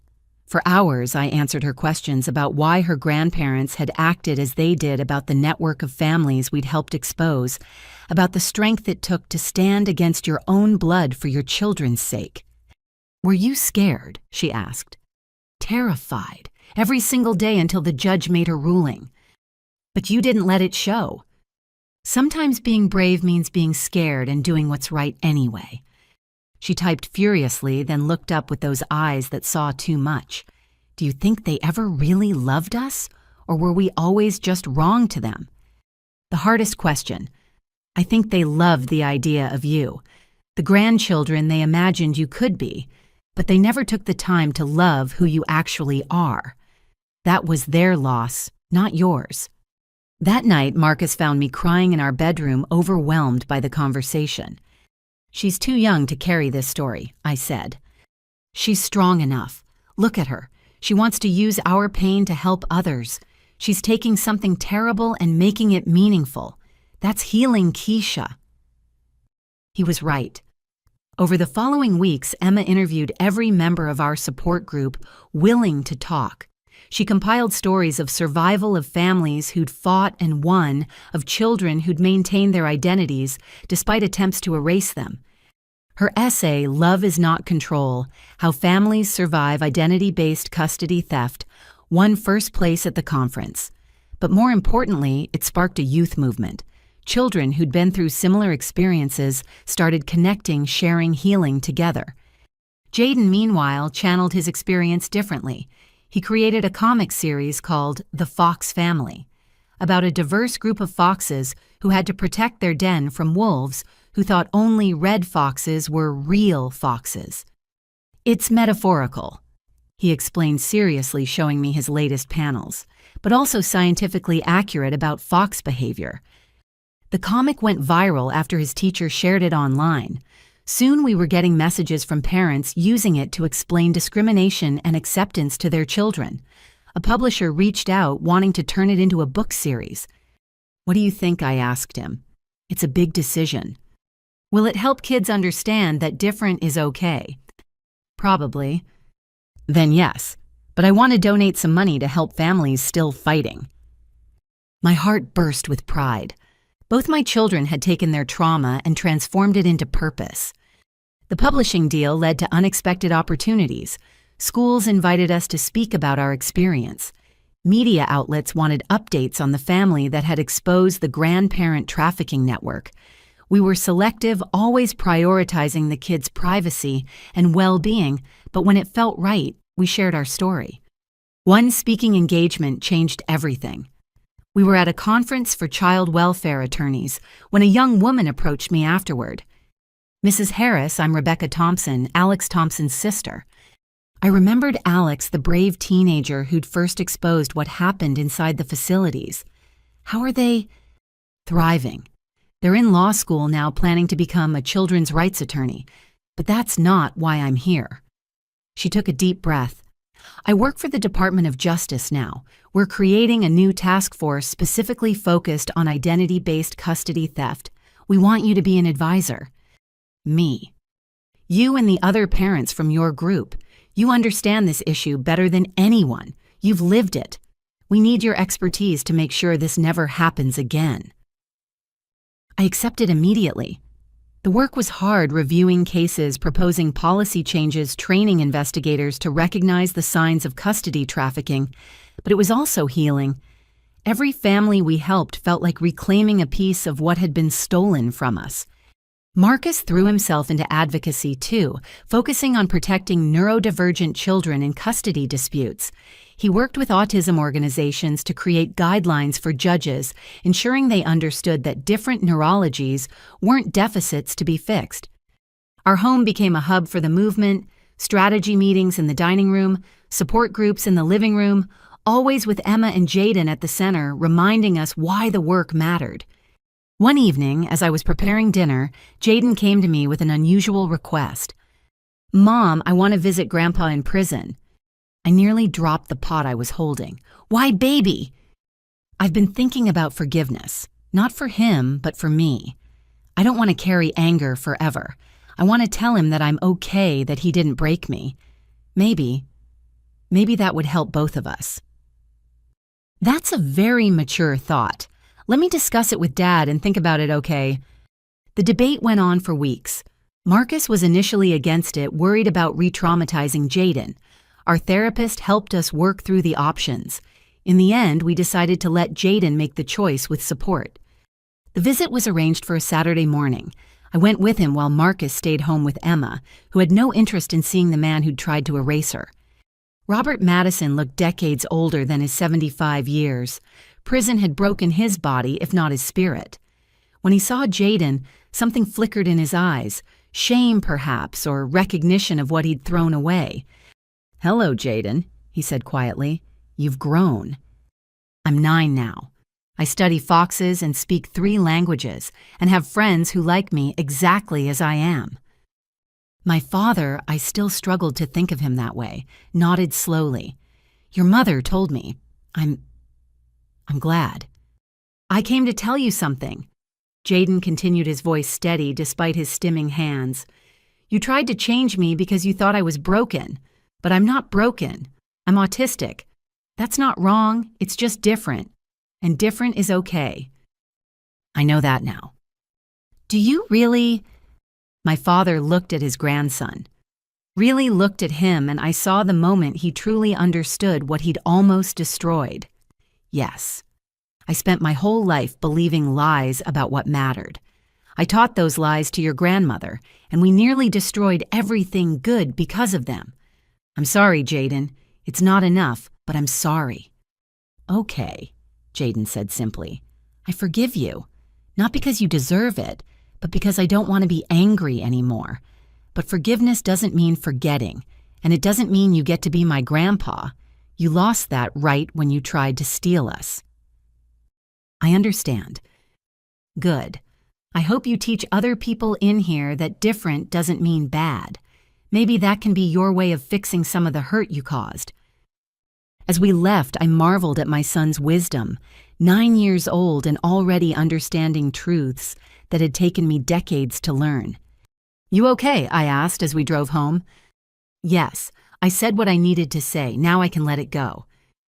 That night, our family gathered for our weekly movie night. As I looked around at my children cuddled between Marcus and me, I realized how far we'd come. From a family under siege to a family that had not just survived, but transformed trauma into purpose. "I love you guys," Emma said suddenly apropos of nothing. "Our weird, wonderful, exactly right family." "Even when I info dump about foxes," Jaden asked. "Especially then." "Even when I get obsessed with science projects." "Especially then." "Even when we make you attend boring conferences and meetings," I added. "Well," she pretended to consider. "Yeah, even then, because you're doing it to help other families be as happy as ours." Marcus pulled us all closer. "You know what I love most about our family? We're exactly who we're supposed to be. Not who anyone else wanted us to be, but who we are. Forever." Jaden asked our old ritual taking on new meaning. "Forever and always," we all said together. The movie played, but I wasn't watching. I was thinking about the journey that had brought us here, the pain that had transformed into purpose, the fear that had become fuel for change, the attempt to destroy us that had only made us stronger. My parents had been wrong about so many things, but their greatest error was believing that love meant control, that family meant conformity, that children were possessions to be molded rather than individuals to be celebrated. Real love. The love that filled our home meant accepting each other completely. It meant Emma's brilliant mind and mixed heritage were gifts, not problems. It meant Jaden's autism was part of who he was, not something to be cured. It meant Marcus and I could build a family that looked nothing like what we'd grown up with and have it be absolutely perfect. The movement we'd helped start had saved hundreds of families. Laws had changed. Attitudes were shifting. Children were safer because we'd refused to let our story end in tragedy. But the greatest victory was smaller, quieter. It was Emma confidently explaining her identity to anyone who asked. It was Jaden flapping his hands with joy without shame. It was Marcus and I building a love that crossed every boundary others had tried to put between us. It was this moment all of us together whole and healed and happy. We'd won.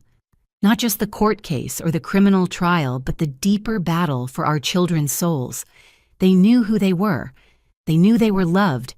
They knew they were exactly right, exactly as they were. And that victory was worth every moment of pain it had taken to achieve it. 5 years had passed since that terrible night when my parents tried to steal our children. 5 years of healing, growing, and transforming our pain into purpose. Emma was now 13, a poised young woman who spoke at conferences with the confidence of someone twice her age. Jaden, 11, had published his first book in the Fox Family series and was working on his second while maintaining his research on actual fox behavior. I stood before Congress on a crisp October morning prepared to testify about the Protecting Families from Fraudulent Custody Claims Act legislation our movement had spent 3 years crafting. My name is Keisha Harris. I began looking out at the assembled representatives. 5 years ago, my parents tried to kidnap my children because they couldn't accept that families come in all colors, all configurations, all beautiful forms of love. Today, I stand here not as a victim, but as a voice for the thousands of families who've faced similar attacks. I spoke for 20 minutes laying out the systematic nature of identity-based custody theft, the network we'd exposed the children still recovering from facilities that tried to erase who they were. When I finished the committee chair, a grandmother herself had tears in her eyes. Thank you, Mrs. Harris. Your courage has saved countless families. We'll be voting on this bill next week, and I'm confident it will pass unanimously. Outside the Capitol, Marcus waited with Emma and Jaden. They'd insisted on coming, wanting to witness this moment of their story becoming part of changing America. How'd it go? Emma asked, though her grin suggested she already knew. I think we're going to win this one. Another victory for the Fox family, Jaden declared, making us all laugh. That evening, back in our hotel, my phone rang with an unexpected call. Keisha, this is Aunt Linda. My mother's sister, who'd provided crucial evidence during the trial. We'd stayed in touch, but calls were rare. I wanted you to know, she said softly, your father passed away this morning. Heart attack in prison. I sat down, slowly processing the news. My father was dead. The man who'd taught me to ride a bike and tried to steal my children. The man who'd walked me down the aisle and plotted to destroy my marriage. How do you feel? Marcus asked after I'd shared the news. I don't know. Empty, relieved, sad for the relationship we never got to have. All of that sounds normal. I told the kids the next morning over breakfast. Their reactions were as different as they were. Emma nodded thoughtfully. He made his choices. He faced the consequences. It's sad, but it's not our sadness to carry. Jaden was quieter. I'm glad I got to tell him I forgave him. Now he can't hurt anyone else, and maybe he found peace at the end. You're both pretty amazing, you know that, I said, marveling at their maturity. We learned from the best, Emma replied, then shifted topics with the ease of youth. So when do we find out about the vote? The vote came 3 days later. The Protecting Families from Fraudulent Custody Claims Act passed the House 435 Zemaro. When it passed the Senate 2 weeks later, we were in the gallery to witness it. The president signed it into law a month after that with our family and dozens of others who'd fought for this moment standing behind her. This law, she said at the signing ceremony, ensures that no family will be torn apart simply for being different, that love, not prejudice, will guide our custody decisions, that children will be protected from those who would erase their identities, even especially when those people share their blood. Afterward, at the reception, families who'd been helped by our organization surrounded us with gratitude. Children reunited with parents, families allowed to exist without fear, lives rebuilt from the ashes of trauma. "You did this," Maria Rodriguez said, her son Diego, now a thriving teenager, beside her. "You turned your pain into power." "We all did," I corrected. Every family who stood up, spoke out, refused to let hate win. As we flew home that night, Jaden fell asleep against my shoulder while Emma wrote in her journal, probably planning her next advocacy campaign. Marcus held my hand across the aisle, and I felt a profound sense of completion. Not ending our work would continue as long as families face discrimination, but completion of this chapter. The people who'd tried to destroy us were gone. The network they'd used was dismantled. Laws now protected families like ours. Our children were safe, strong, and using their voices to protect others. "Penny for your thoughts?" Marcus said. "Just thinking about how Grandma and Grandpa wanted to give our kids advantages. They never understood that the greatest advantage we could give them was the freedom to be themselves. And look at them now, changing the world just by existing. Think they'll forgive us for all the meetings we dragged them to." He laughed softly. "I think they'll thank us for showing them how to fight for what matters." A week later, we held our annual gathering for families affected by custody trafficking. This year was different, a celebration not just of survival, but of victory. The law had passed. Protections were in place. The work would continue, but the landscape had fundamentally changed. Emma gave the keynote speech standing before 200 people with the poise of a seasoned activist. 5 years ago, my grandparents looked at me and saw a problem to be solved. My skin wasn't light enough. My brother's brain worked differently. Our family didn't match their picture of perfect. They tried to erase us, reshape us, steal us from parents whose only crime was loving us exactly as we are. She paused, scanning the crowd of families who'd lived similar nightmares. But here's what they never understood. We're not problems. We're possibilities. Every mixed-race child carries histories in their skin. Every neurodivergent person sees the world in ways that can change it. Every family that doesn't fit the mold breaks it open for others to breathe. The room erupted in applause, but Emma wasn't done. They tried to steal us because they were afraid. Afraid of change, afraid of difference, afraid of a world where love matters more than conformity. But we're not afraid. We're proud. We're strong. And we're not going anywhere. As she spoke, I saw my mother's determination in her jaw, my father's intelligence in her eyes, but transformed by love into something beautiful instead of destructive. She'd taken the best of her heritage and left the poison behind. To every kid out there who's been told they're wrong for being who they are, you're not wrong. You're exactly right. Your family is real, your identity is valid, and your love is powerful. Don't let anyone, not grandparents, not judges, not anyone tell you otherwise. Jaden joined her on stage for the conclusion, and together my children stood as living proof that love wins. "Our mom always asks us a question," Jaden said, taking the microphone. She asks, "Are we safe?" And we always answer, "Forever and always." Today, because of all of you, more families can say that too. The standing ovation lasted 5 minutes. Families hugged, cried, celebrated. Children who'd been through facilities met others who understood.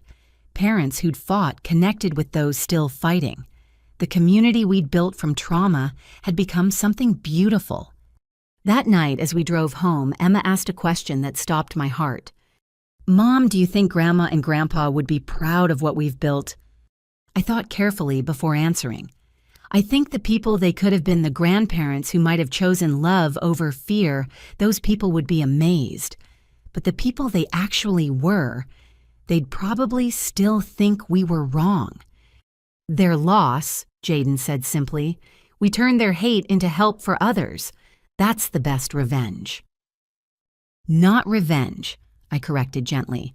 Justice, transformation, hope. As we pulled into our driveway, I saw our house with fresh eyes.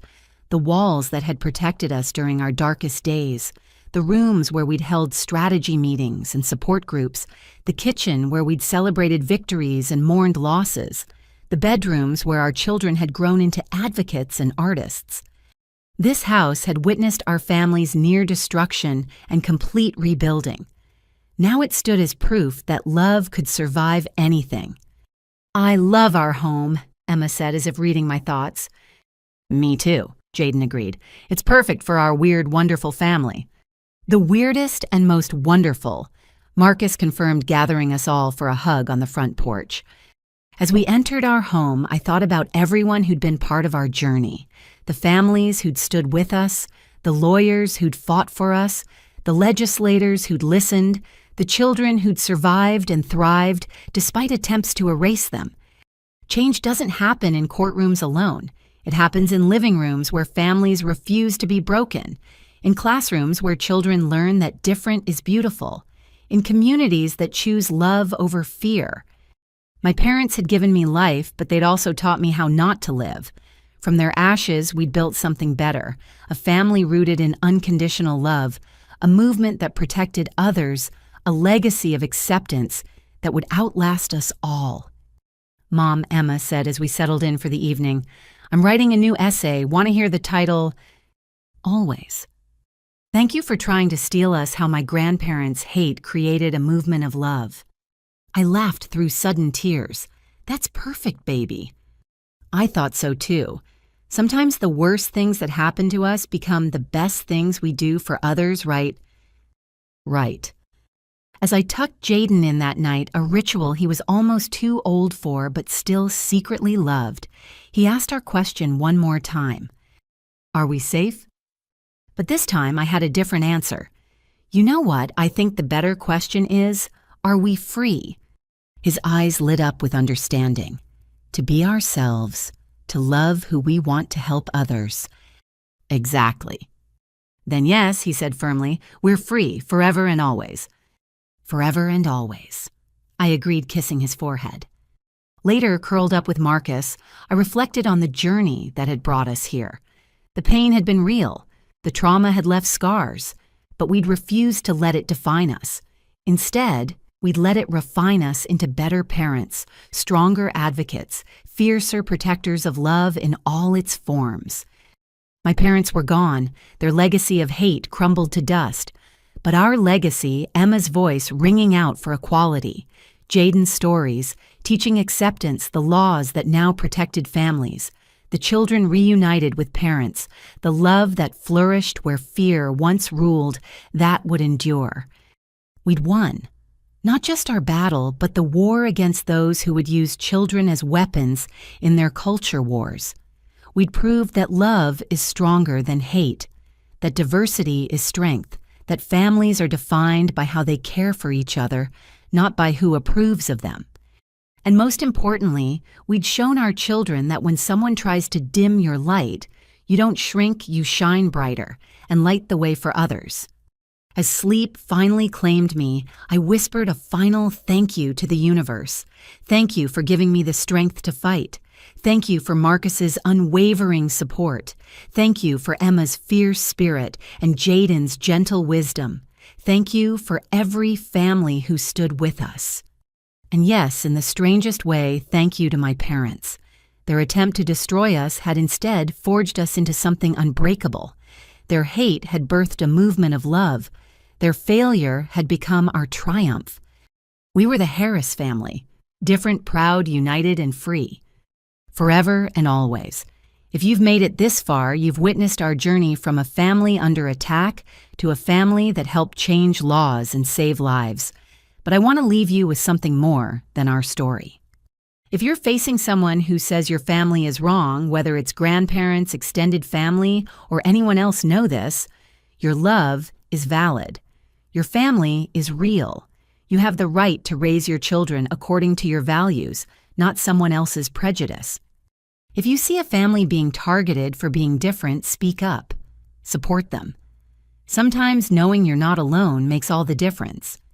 And if you're a grandparent reading this, wondering where the line is between concern and control, ask yourself, do I love this child for who they are or for who I want them to be? The answer will guide you. Love doesn't need to look any particular way. It just needs to be real, supportive, and unconditional. Thank you for joining our journey. May your own family, however it looks, whoever it includes, be blessed with the freedom to love without limits. With hope and determination, Keisha Harris. As we close this chapter of our story, I have a question for you. Have you ever had to stand up to family members who didn't accept your choices or your children for who they are? How did you find the strength to protect your family's right to exist exactly as you are? Share your thoughts in the comments below. Your story might be exactly what another family needs to hear today. If this story touched your heart or opened your eyes to the reality of custody trafficking, please consider sharing it. Every share helps spread awareness and might reach a family who needs to know they're not alone. Don't forget to like and subscribe to hear more stories of families who refuse to let prejudice win. Together, we're building a world where every family is free to love without fear. Thank you for reading, for caring, and for believing that love comes in all colors, all configurations, and all beautiful forms. Remember, different is not wrong. Different is wonderful. Stay strong, stay proud, and always protect your right to love freely. Until next time, keep choosing love over fear.